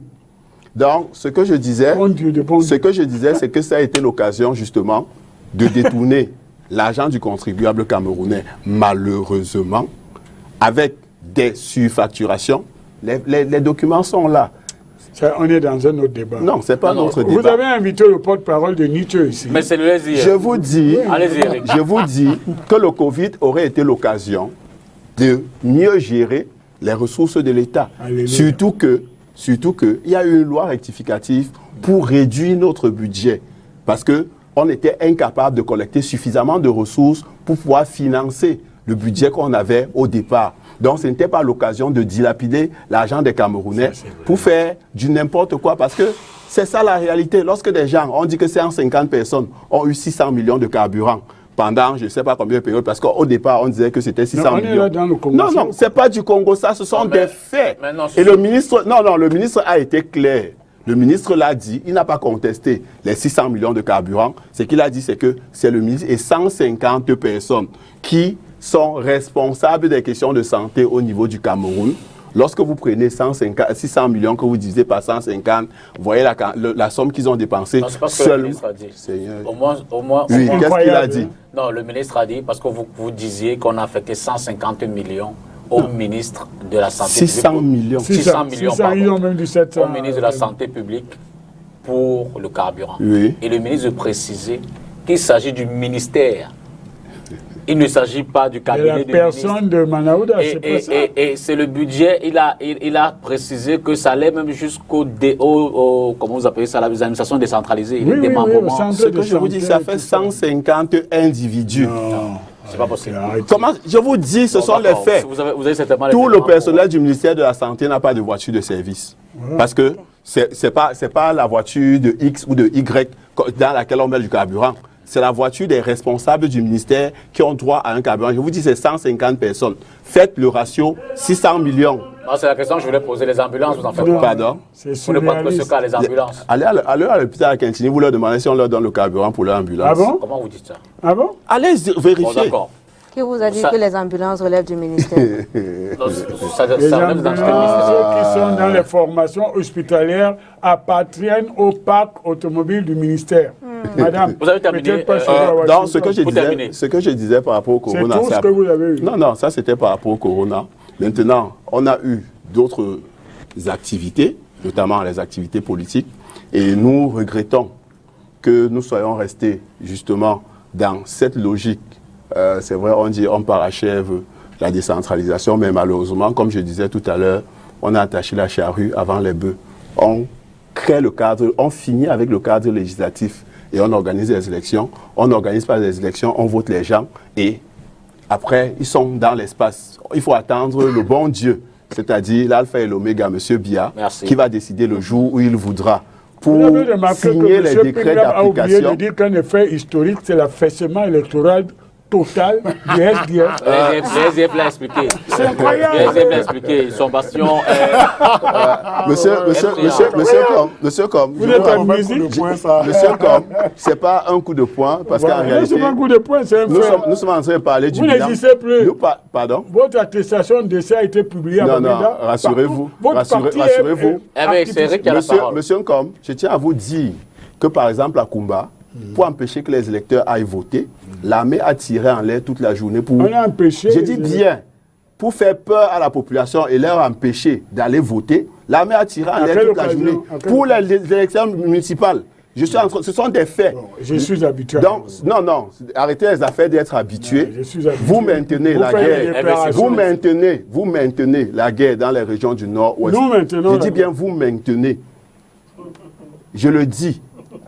Et je crois que si vous prenez la dernière résolution du NEC, l'une des choses qui a été demandée au gouvernement RDPC et à M. Biya, c'est de faire fin à cette guerre dans les régions du Nord-Ouest Merci, Eric. et du Sud-Ouest. Donc ne devenez pas ici vouloir croire que le SDF est mort. Le SDF n'est pas mort, il est plus vivant qu'avant. Tout Merci. simplement parce que c'est dans l'adversité qu'on construit des partis sérieux. Et c'est ce que nous sommes en train de faire actuellement, Bravo. M. Merci Eric. Alléluia. Prof, sur ce bilan 2020. Député, il sera bien difficile hein, de faire un bilan réalisant compte tenu de la croisée des chemins que le Cameroun traverse aujourd'hui. Vous savez, en proie à plusieurs crises. Ce n'est pas évident de dire qu'on peut faire un bilan qui sera totalement satisfaisant. Nous avons d'abord cette pandémie qui a bouleversé le monde et dont je suivais encore le ministre de l'Administration dit aujourd'hui que le Cameroun a maîtrisé la pandémie, même si il ne l'a pas encore totalement vaincu, mais il y a quand même une maîtrise de cette pandémie. Cela peut se justifier aujourd'hui par une montée en puissance de notre pharmacopée traditionnelle qui a quand même joué un rôle important. C'est vrai que ça va un peu choquer le docteur Mbaga, mais on a vu, on ne va pas le nier, Monseigneur l'archevêque métropolitain, qui a quand même proposé des produits aujourd'hui qui se révèlent de toute efficacité. Disons, arrête un peu. Hein. Non, Quand ta écoutez, communion à la cathédrale, arrête. Éveillé. tu sais ce qui du est, propagandisme, député, vous savez ce qui est gênant? Non, du tout. Si c'est un blanc qui avait ce produit-là, ce cas-là, ils sont tous d'accord. Alléluia. Que même comme c'est un Camerounais connu, Alléluia. un Africain noir Camerounais connu, on va toujours tirer. Quel que soit, on a vu aujourd'hui. Bakaba nous dit ce que c'est qu'un Exactement. médicament. Je vais vous dire. Écoutez, même les médicaments sortis des logiques biopharmaceutiques les plus avérées ont démontré leur inefficacité. Il ne faudrait pas qu'on croie que tout cela, c'est une vérité, non. Mais je disais tantôt que sur le plan de cette Covid, de cette pandémie, l'État, aujourd'hui, pas simplement l'État, vous savez, la mort est d'abord quelque chose de personnel. Donc, en attendant les mesures prescrites par l'État, il faudrait déjà prendre soi-même ses propres mesures pour éviter que vous ne succombiez à cette pandémie. Donc, il y a eu cette pandémie, cette crise liée au Covid. Il y a cette crise sécuritaire avec, justement, vous savez, il y a quelques jours, je crois, les Nations Unies ont eu à se prononcer sur une éventuelle intervention militaire au Cameroun pour essayer de voir. Et je crois que la Russie et la Chine s'en sont radicalement opposés. Non. Bien entendu. Ça alors. Non. Oui, mais bien entendu. Moi, je ne suis pas au courant de Tu ça. enseignes ça à tes Ah, étudiants. écoutez. Non, écoutez. Oui, disons. C'est une préparation de fausses nouvelles. Oui. Écoute, pas forcément. Est-ce que vous savez que bien avant cela, quand le gouvernement convoque même le grand dialogue national, c'est pourquoi? C'est pour anticiper l'intervention étrangère au Cameroun. Non, bien non, entendu. Mon Dieu. Non. Ouais, que l'autre. non, Écoutez, vous me connaissez très bien. Moi, je ne suis pas politicien. non, Là, c'est ça la différence. Je ne suis pas n'empêche- politicien. Non. Je reste objectif dans ce que je Non, demande. personnellement, je ne remets pas en doute votre objectivité, mais parce que nous sommes Ouais, humains, je conteste son objectif. parce que nous sommes humains, prof, parce que nous sommes humains, une ou deux choses peuvent nous avoir échappé. Hein. Mais je Bien, pense écoutez. que la question du Cameroun, en termes d'intervention au Conseil de sécurité, non, il faut prendre cette information avec beaucoup de pincettes.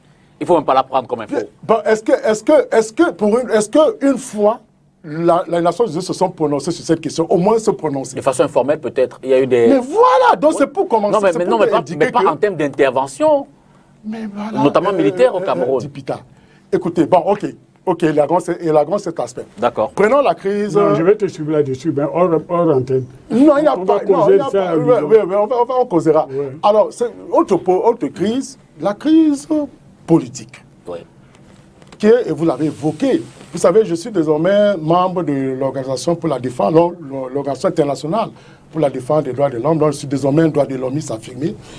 Je pense que à un moment donné de la vie, on a l'impression que le citoyen est pris comme un cobaye. C'est-à-dire, dans un État, écoutez, sans citoyen, sans peuple, il n'y a pas d'État. Je veux vous rappeler que la crise politique aujourd'hui qui a émaillé le Cameroun a fait mal à l'image du Cameroun, fait mal pour notre image, pour le rayonnement de notre image. Parce que je dois vous avouer que les questions, vous avez bien fait de l'évoquer, les questions des droits de l'homme. Écoutez, Monsieur Dipita, on ne peut pas arrêter des gens qui ont simplement marché, les mettre en prison et en réalité, jusqu'à cet instant, c'est-à-dire que on estime, on convoque la notion d'insurrection. Oh, quand on voit les gars qui ont marché, ils n'ont été pris nulle part, même par à travers sur eux une aiguille. C'est pour dire qu'en réalité, la question des droits de l'homme au Cameroun est problématique. Et ça, je le dis avec force et vigueur. Écoutez, on ne peut pas embastiller un leader d'un parti politique près de 76 jours, chez lui sans aucune notification. Nous sommes dans un état de droit. Et je suis enseignant d'université, je ne peux défendre que cela, l'état de droit. Qui voudrait que nous respections les procédures? Écoutez, même si l'État est dans un contexte de pression, qui peut lui donner la possibilité d'être injuste, et s'il n'y a pas de pression, l'État, on confère, on suggère que l'État peut être juste, mais rien ne justifie que dans un contexte d'injustice ou de justice, que l'État, justement, soit à l'image de cet État qui piétine ses citoyens. Non, nous sommes dans un État de droit. Et l'État de droit veut dire que, par souci d'exemplarité, l'État lui-même doit respecter les procédures légales. D'accord. Écoutez, c'est ce que je veux démontrer. Emmanuel, comme tout en prenant la parole... C'était d'abord moi qui devais prendre la parole. Je vous le concède, madame, vous êtes la seule dame sur le plateau. Merci, monsieur Dipita. Même l'unique femme au Cameroun, la parole, docteur. Mais par contre, ce que je voudrais faire, vous allez certainement ajouter aux réponses qui ont déjà été dites. Il reste environ 25 minutes. Je voudrais qu'on embraye quand même sur les perspectives également. Non, je ne peux pas laisser... Non, bien sûr, chacun aura l'occasion... Monsieur le procureur... Hervé, voilà ce qu'on va faire. Non, voilà, chacun aura l'occasion de revenir sur ce qui a été dit. Okay. Mais seulement dans les réponses, mettez en exergue également les projections, les perspectives pour 2021. C'est ce que je veux dire. Elle a arraché la parole et je la concède. Merci beaucoup les gentlemen, j'apprécie. Gentlemen, parce qu'on cède? Oui. Je veux dire qu'il y a des choses qu'on ne peut pas laisser passer en télévision. Et là, encore moi qui suis dans la santé publique, je ne peux pas laisser passer deux choses. La première, c'était par rapport à l'infection Covid qui serait en valeur absolue beaucoup plus grave ailleurs et par rapport au Cameroun. Je veux juste dire que le professeur d'université saura que les chiffres en valeur absolue ne veulent rien dire. Absolument. On parle des prévalences et des taux. Juste pour rappeler, le taux de mortalité aux États-Unis est de 1,8%. Au Cameroun, il est de 1,7%. On voit où on se situe. C'est le rapport population. On voit donc où on se situe. Et donc, quand on se situe là, dire qu'aux États-Unis c'est mal géré, au Cameroun ce serait bien géré, je pense que c'est une grossière erreur, parce qu'on aurait regardé les chiffres en valeur absolue. Je ne pouvais pas laisser passer ça. La deuxième chose que je ne pouvais pas laisser passer... Et là, ce n'est pas moi qui l'ai dit. Hein. Allez-y, pas de souci. Non, allez-y. Non, c'est compris, c'est compris. Je ne vais pas l'état du Cameroun, ça, je ne m'y reconnais pas. C'est compris. Voilà. La deuxième chose qu'on ne peut pas laisser passer... On est les cancres d'Afrique. Voilà. 1,8, 1,7, on se comprend. La deuxième chose qu'on ne peut pas laisser passer en télévision, c'est la pharmacopée et le rôle qu'elle a joué ou aurait pu jouer. Nous avons dit, moi je pense que le ministère de la Recherche scientifique dans ce pays doit être revu de long en large.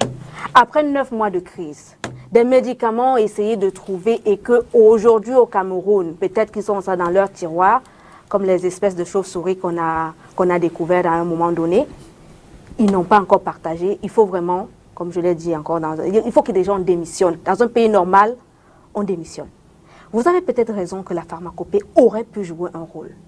Mais nous ne sommes pas dans le monde des épopées ou alors des fables. Sans données concrètes, c'est la science.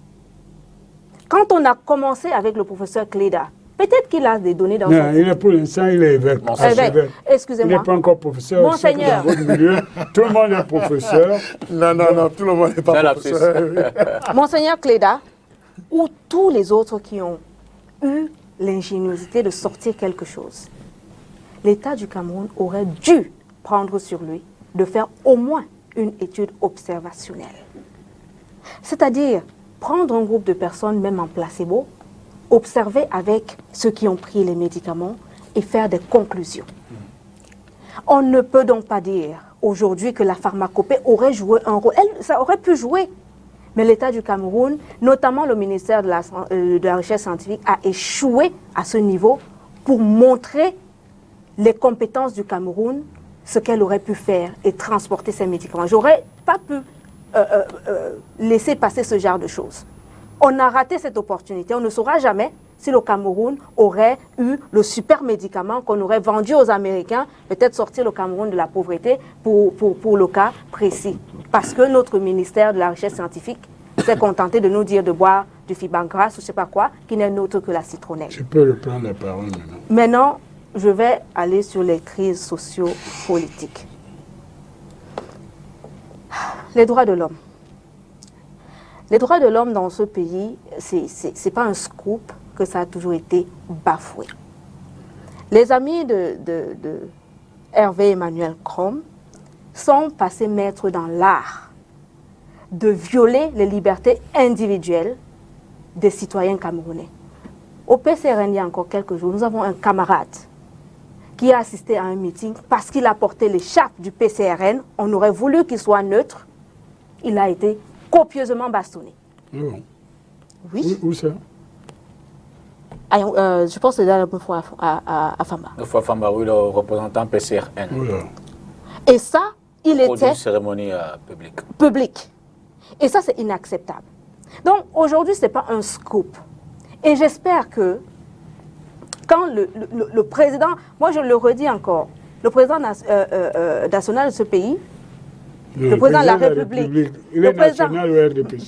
Le président de la République de ce pays cherche une porte de sortie honorable. Mais ce sont ses camarades qui sont toujours en train de le décevoir. Ouais, c'est ça. On a encore vu la dernière fois avec les tests Covid payants à l'entrée et pas payants à la sortie. Vraiment.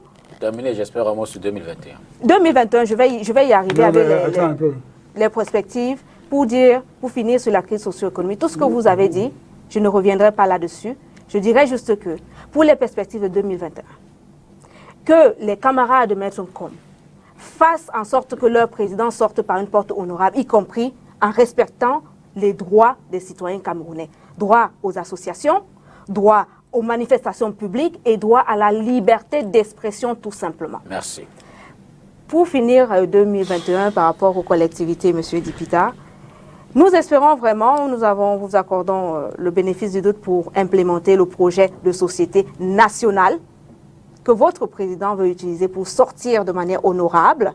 Après 40 ans de pouvoir, on a quand même c'est quand même un dû, cette décentralisation. Ce n'est pas un cadeau, c'est un dû. Faites-en bon usage et faites une décentralisation correcte. Merci. Hervé Emmanuel Krom. Écoutez, je suis un peu gêné que c'est au terme de notre débat qu'on fasse intervenir d'une façon un peu brouillante des sujets sans recul. Nous ne sommes pas au paradis. Nous sommes une nation, une république en construction.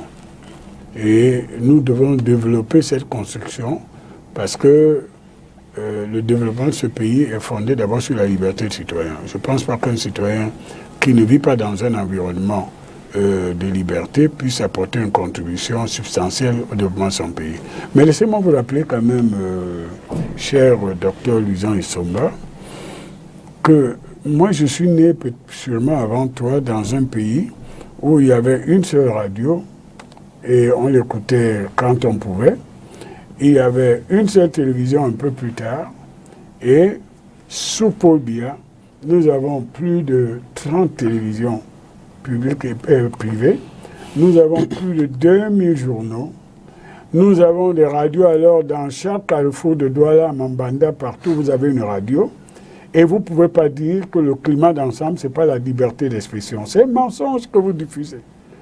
Maintenant, si vous voulez limiter l'expression de droits de l'homme seulement sur la liberté de marcher, de manifester dans la rue et tout, et évidemment, il y a des efforts à faire sur la liberté d'association. Nous allons faire des efforts et tous les jours, les uns et les autres, et là, nous n'avons pas le monopole, nous avançons à un rythme peut-être qui vous paraît pas rapide, mais vous ne pouvez pas définir tout l'environnement des libertés au Cameroun sur les faits divers ou des faits anecdotiques que vous avez relevés. Parce que dans l'ensemble, et sous le régime avant celui de Paul Biya, il n'y avait pas une possibilité de tenir un tel débat. Vous êtes au moins d'accord, même pour ceux qui sont nés sous Paul Biya, parce que certains d'entre vous parlent du passé qu'ils n'ont jamais connu. Donc, oui, nous avons des efforts de développement à faire sur le plan de la démocratie, et le projet politique du président Biya qui a été rédigé avant que Dr Baka ne sorte de l'école primaire, c'est le libéralisme communautaire. Je vais vous offrir un de ces livres demain. Merci. Donc, Paul Biya n'a pas rédigé ce projet sous la pression de PCRN ou de Cabri ou quoi. Mais qu'avez-vous fait de ce projet? Attendez, s'il vous plaît. Il a rédigé avant. Je suis d'accord avec vous que sur certains aspects, le président était trop en avance par rapport au développement institutionnel. Et moi, je ne suis pas de ceux, de mes camarades, qui prennent toujours la Libye pour dire que s'il n'y avait pas eu de développement parce qu'on était sous programme d'ajustement ou c'est parce qu'il y a eu un environnement. Je pense que dans l'ensemble, nous devons avancer, dans l'intérêt de tout le monde. Donc, s'il vous plaît, quand vous faites le réquisitoire, même talentueux comme le procureur général et Somba vient de le faire, quand même mettez les bémols, un réducteur de verbal qui fasse que vous disiez des contre-vérités tout au long. L'histoire retiendra que Paul Biya a apporté l'expression, la liberté d'association, la liberté d'expression dans ce pays, que peut-être ceux qui sont en charge du maintien de l'ordre n'ont pas toujours les moyens ou sont rapides. C'est quelque chose que nous devons évoluer tous. Mais tu ne peux pas réduire toute la vie publique par le résumé en disant que parce que quelqu'un était retenu chez lui pendant 70 jours, comme tu sais les compter, donc on vit dans un truc. Sur d'autres cieux, ça se passe autrement. Je ne le souhaite pas ici. Donc je pense que tu es injuste. Tu es injuste parce que tu es un ami, je te le dis franchement. Je trouve que tu es excessif et je trouve que ce n'est pas en étant injuste et excessif que nous allons faire avancer les choses. Le LDF a essayé dans les excès de langage. Heureusement, il a abandonné. D'autres ont été dans l'injure, la critique systématique et n'ont même pas pu aller aux élections et ils voulaient avoir des conseillers régionaux. D'autres ont été élus en fondant leur élection sur la démagogie qui vont amener les gens au paradis. Leurs propres élections ne votent pas pour eux. Donc, s'il vous plaît, le RDPC, oui, nous devons évoluer. Nous avons des choses à faire, mais je trouve que pour un universitaire, on devrait faire extrêmement attention. Quant au problème du Covid, je ne rentre pas dans ce débat parce que moi, je ne suis pas docteur en médecine, mais je ne crois pas au fait que tout le monde puisse me donner n'importe quelle potion. 2021, en un mot. Potion. Pour 2021, oui. Je souhaite la paix. Je souhaite que nous franchissons l'étape du Covid et qu'avec les événements comme le Chan et au bout, la canne qui se dresse, nous renouons avec l'enthousiasme. Parce qu'il ne peut pas avoir de développement sans enthousiasme. Et surtout, que nous soyons un pays de fraternité. D'ailleurs, vous voyez, Eric et moi, on s'affronte. Il sait dans quelle estime je le tiens. Madame Baka, que j'ai connue seulement à la télévision, je suis heureux de la voir. Et Somba est mon jeune frère. Et nous ne sommes pas adversaires. Mais l'espace politique doit faire en sorte que la violence ne vienne pas politique. Un des événements qui m'ont choqué, c'est l'agression sur la personne de Limi Robert. Vous comprenez? D'accord. Et je trouve que lorsqu'on introduit la violence dans la vie publique, alors c'est la loi des plus forts. Lui-même ne fait pas de lien. Il a le droit de dire qui lui a donné l'argent à l'hôpital ou pas. Mais moi, j'ai le droit de dire que peut-être dans ce cas, ce n'était pas un coup d'un parti politique, mais tous les jours, parce que moi, contrairement à d'autres, je vis dans un quartier populaire et je vois les intolérances. On vous déteste parce que vous n'avez pas la même opinion. Il fut un temps où Eric ne pouvait pas me rencontrer sans m'insulter. Mais comme j'ai un vocabulaire plus corsé que le sien, il ne se risque plus. Vous voyez, ce n'est pas comme ça qu'on va construire un pays. Eric. Donc je souhaite une très bonne année 2021. y compris au SDF, pour qu'ils gagnent les élections dans 4 ans dans le Nord-Ouest. Eric Mais Pina. vous nous devez un mot gentil merci aussi au beaucoup. PCF. Ah, j'aime beaucoup le gars du PCRM parce que ce sont des naïfs enthousiastes. Et moi, vous savez que je les aime bien. Déjà, Mais nous allons vous remplacer, monsieur Com. Et Mais nous oui. travaillons Mais tous parce les que jours. vous êtes plus jeune que nous. Non, mais nous travaillons. Mais pour l'instant, on est là. Ah, bon, Juste attention. excusez-moi, je vais dire à monsieur Com quelque Elle est chose. venue des États-Unis pour me dire quelque chose. Nous On allons, m'a dit cela. nous allons travailler pour combler les lacunes que vous avez, les lacunes que vous n'avez pas pu. Vous parliez du livre du président de la République tout à l'heure. Si vous aviez implémenté cette politique, on n'en serait pas là. Non, nous implémentons tous les le jours. PCRN va travailler. Vous, il y a un livre que vous Ah, devez lire. on vous a compris. Faire en sorte que vos électeurs votent Vous pour ne vous. l'avez pas implémenté. Si vous avez Eric implémenté, Pina prend la parole. on ne serait pas là. déjà, il est important de dire à M.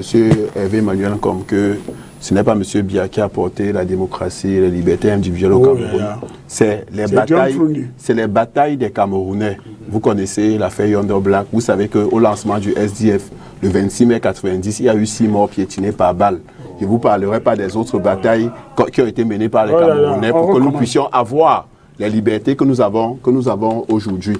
Donc, et par rapport au corona, l'une des choses, et là je parle sous votre contrôle, l'une des raisons pour lesquelles l'Afrique, de façon globale, s'en sort un peu, c'est aussi la structure de sa population. Parce que malheureusement, ou bien heureusement, lorsqu'on regarde les statistiques de ceux qui meurent de corona, c'est plus de 90%, c'est des personnes qui ont plus de 60-65 ans. Donc, à la limite, c'est les personnes les plus âgées, les plus fragiles. Il y a 67, je ne crois pas.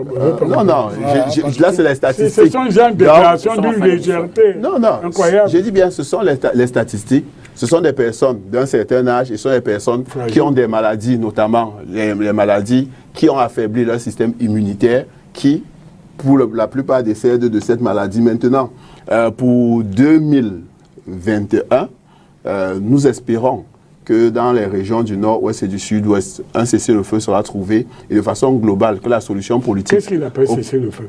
Pardon? Que la solution politique? Que la solution politique soit trouvée à ce problème politique. Tout à fait. Parce que jusqu'à présent, tout ce qu'on a fait, c'est...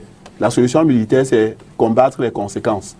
Mais il est question de trouver une solution politique à cette crise de telle sorte que, au sortir de 2021, que le Cameroun ne soit plus gangréné par cette crise qui plombe notre économie. Parce que ce qu'il ne faut pas oublier, c'est qu'on a fait du nord-ouest, du sud-ouest et je crois même de l'extrême nord, des zones sinistrées économiquement. Donc, c'est vrai que là-bas, l'État ne collecte presque pas d'impôts, il n'y a presque pas d'activité. Donc, il est important que cette crise soit réglée. L'autre chose également, c'est qu'on a la chance qu'on a fini avec tout le cycle politique, avec toutes les tensions qu'on a eues.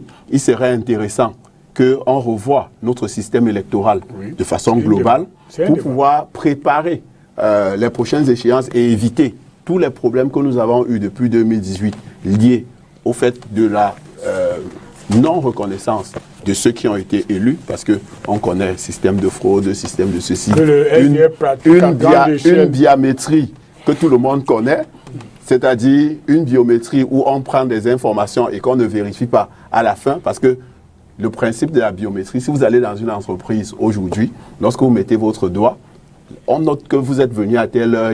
Donc, il est question également dans le cadre... Tu nous enseignes ce Non, que non, tu es je seul à n'enseigne savoir. pas. Je n'enseigne pas. Il est question justement que nous améliorons notre système électoral pour que ceux qui soient élus soient la volonté des Camerounais. Ça, c'est pour ce qui est du code électoral. Il est également... Il va lire tout le programme. Terminé. Hein. Non, non.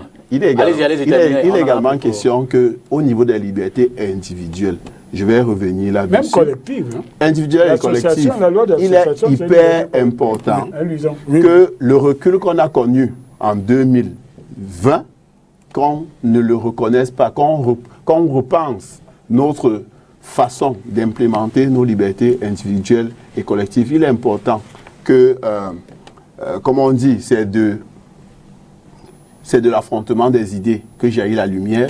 Il est important qu'on permette à tous les Camerounais, avec qui on est d'accord ou avec qui on n'est pas d'accord, de s'exprimer et qu'on leur laisse de choisir le moyen de s'exprimer. Ça peut être dans la rue, ça peut être dans un média. Ah bon? Oui. Parce que ça peut être... Merci, Eric. Eh bien, ça peut être dans la rue, ça peut être dans le un média. vandalisme. Ça peut, rassurez-vous, jusqu'à preuve du contraire, il n'y a pas eu de vandalisme en Mon 2020. œil, Eric. Merci. Il ne parle de 2020. Mon œil. Il n'y a eu aucun vandalisme. Il est question que ça cesse. C'est pas du vandalisme. C'était pas en 2000. Je vous ai dit en 2020, il n'y en a eu aucun. Merci. Ambroise. Dipita, pour Docteur Essova. 2021, je voudrais que le président de la République puisse procéder à la démocratisation des institutions. C'est-à-dire, là, je me situe à la logique du professeur Yaoundé, qui indiquait que démocratiser, c'est introduire des nouvelles institutions, mais aussi introduire des nouvelles personnes. Que le président pense qu'en 2021, vraiment tout ce qui l'a entouré depuis 38 ans, qu'il les mette à côté, qu'il fasse confiance à la jeunesse. Lui-même, il doit partir. Je n'ai même pas, moi je n'ai pas de problème avec lui. Enfin, l'association... Je n'ai même pas de problème avec lui. Qu'il y reste, il achève son mandat, mais c'est-à-dire qu'il largue, éloigne de lui tous ceux qui depuis 38 ans ne lui ont pas dit la vérité. Deuxième chose. Donne-nous les noms. Non, c'est connu. Même là, nous sommes aujourd'hui dans cette crise économique, dans cette crise sécuritaire au nord et au sud-ouest. C'est des gens qui ne lui ont pas dit la vérité. Et ils sont connus, je ne vais pas les citer ici. Deuxième chose, Dipita, le président doit apaiser le climat sociopolitique. Il doit libérer tous ceux qui sont impliqués pour des questions de droits de l'homme et liberté. Et même les Sissiko à Utabe, je pense qu'on peut engager contre eux des discussions pour... Écoutez, il y a un problème chez nous qui veut dire que quand vous êtes en train de vous noyer du pita, si vous avez la possibilité de vous agripper sur la queue d'un crocodile, faites-le. Et troisième des choses, le président de la République doit fermement lutter contre la corruption. Parce qu'en réalité, s'il y a aujourd'hui... L'article 66. S'il y a aujourd'hui quelque chose qui a fait piquer du nez à ce régime, c'est cette corruption. Vous voyez, aujourd'hui, je suis tout à fait d'accord avec lui. Moi, je me suis procuré le livre pour le libéralisme communautaire. Vous savez qu'on avait chassé un de mes ministres pour ça. Le ministre Ambasala, Patrice. Non, pas Ambasala, Patrice. Ambazan. Non, c'est un Bamois. Ambazan, lui, l'a fait. Non, c'était un Bamois. Il fait ministre des Finances. Oui, qu'il a ambassade. C'était un ambassadeur. On lui avait demandé. Patrick Mandeng, on lui avait demandé à l'Assemblée nationale, pendant les questions de l'ordre, que le nom du livre du président, cela lui a échappé. On l'a enlevé. Regardez, un concept fort. Rigueur et moralisation. Exactement. Je vous assure que si cette rigueur et cette moralisation étaient restées, aujourd'hui, ces concepts porteurs d'espoir sont devenus aujourd'hui porteurs d'ironie. Les gens vous disent, je vole, je mange et je bois avec rigueur. Mais justement, c'est-à-dire qu'on les a transformés. Article 66 à l'université qui vendent des épreuves. Il y a qui les envoie. Tes collègues qui donnent des notes sexuellement transmissibles, c'est Paul Biya. Il dit que c'est Paul Biya qui doit justement mettre la rigueur. C'est ça, je dis que le président... Paul Biya doit veiller à ce que la rigueur empêche tout cela. Je pense que j'ai foi en lui. Ce monsieur a encore tous les leviers et toutes les manœuvres possibles pour nous restaurer. Et aussi apaiser comment. Il doit recevoir Maurice Kamto. Il doit recevoir, il doit recevoir les Cabral Libi, les jeunes aujourd'hui qui sont porteurs de l'espoir politique. Il doit recevoir les Tif Moukete, leur leader. Non, pas Joshua aussi. Les John Fondi. Les Tifs il doit recevoir Nietzsche. Non, je ne l'ai pas cité. Je vous cite des personnes, les Abomachoyi, qui peuvent aujourd'hui, après avoir tenu langue avec le président. Et c'est ce que je dis toujours. Vous allez voir. C'est fini, monsieur là. Avant non, tu es un grand frère. Donc, qu'est-ce que je dis? Qu'est-ce que je dis, Dipita? Je dis tout simplement que moi, j'ai foi au président. J'ai foi en le président de la République, c'est-à-dire en termes d'apaisement du climat sociopolitique. Parce que c'est aujourd'hui une des gangrènes qui dérange le peuple camerounais. Merci. Oui, contrairement à vous qui avez foi au président de la République, moi j'ai plus foi du tout au président de la République. Parce que je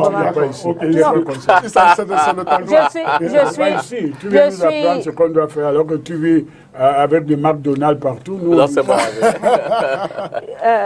Moi j'ai plus beaucoup foi au président de la République parce que le président de la République a laissé ses collaborateurs, les gens de son parti, les collègues de M. Com, bafouer la vision géniale qu'il avait du Cameroun. Donc, moi, je ne suis plus en train de croire en lui. J'espère qu'il va faire ce qu'il faut pour 2021. En 30 secondes. Pour que le Camerounais retrouve la joie de vivre, pour que le Camerounais ait espoir pour demain, pour que cette décentralisation qui est un dû, que nous, monsieur, comme je vous ai dit, on va travailler pour vous remplacer, pour mettre en œuvre l'étape suivante de cette décentralisation qui est le fédéralisme communautaire. Et c'est en cela que nous travaillons aujourd'hui. Et j'espère que pour 2021, il verra ses enfants et dira, pour une sortie honorable, je fais que les collègues de monsieur comme s'ils ne font pas ce qu'ils veulent, je les mets à la porte. Merci. C'est tout le programme du PCRM. Notre Eric programme... Docteur Ambroise Soba, Oui. Hervé Emmanuel Corne. Je voudrais souhaiter bonne Baga. année au docteur Baka. Ben, Et bienvenue au village. c'est d'ailleurs l'occasion C'est de un bonheur de l'avoir. C'est l'occasion des vœux parce que ce sera la dernière de cette année 2020 qui s'achève. C'est la dernière édition de Cartes sur table ce soir. Je voudrais sincèrement vous dire merci. Une année qui a été évidemment éprouvante pour nous aussi, qui avons suivi au quotidien l'actualité socio-politique, économique et sportive. Évidemment, on ne va pas relâcher, hein. On va continuer dans ce sens-là. On espère que 2021, pour nous, pour vous, pour vos familles, sera également une année de santé. C'est ce qu'on peut se souhaiter le plus grand vœu, parce que la Covid n'est pas définitivement partie, il faut le dire. Que cette année 2021 soit également une année de prospérité pour notre pays, un retour à la paix, on le veut fermement. Et enfin, bonne et heureuse année 2021. Ne manquez néanmoins pas le rendez-vous du 31 décembre avec la prise de la parole du président de la République. Ce sera dès 20h, également sur notre antenne. Bonsoir. Ce sera un moment historique. Et en 2021. Comme d'habitude. Non, il sera...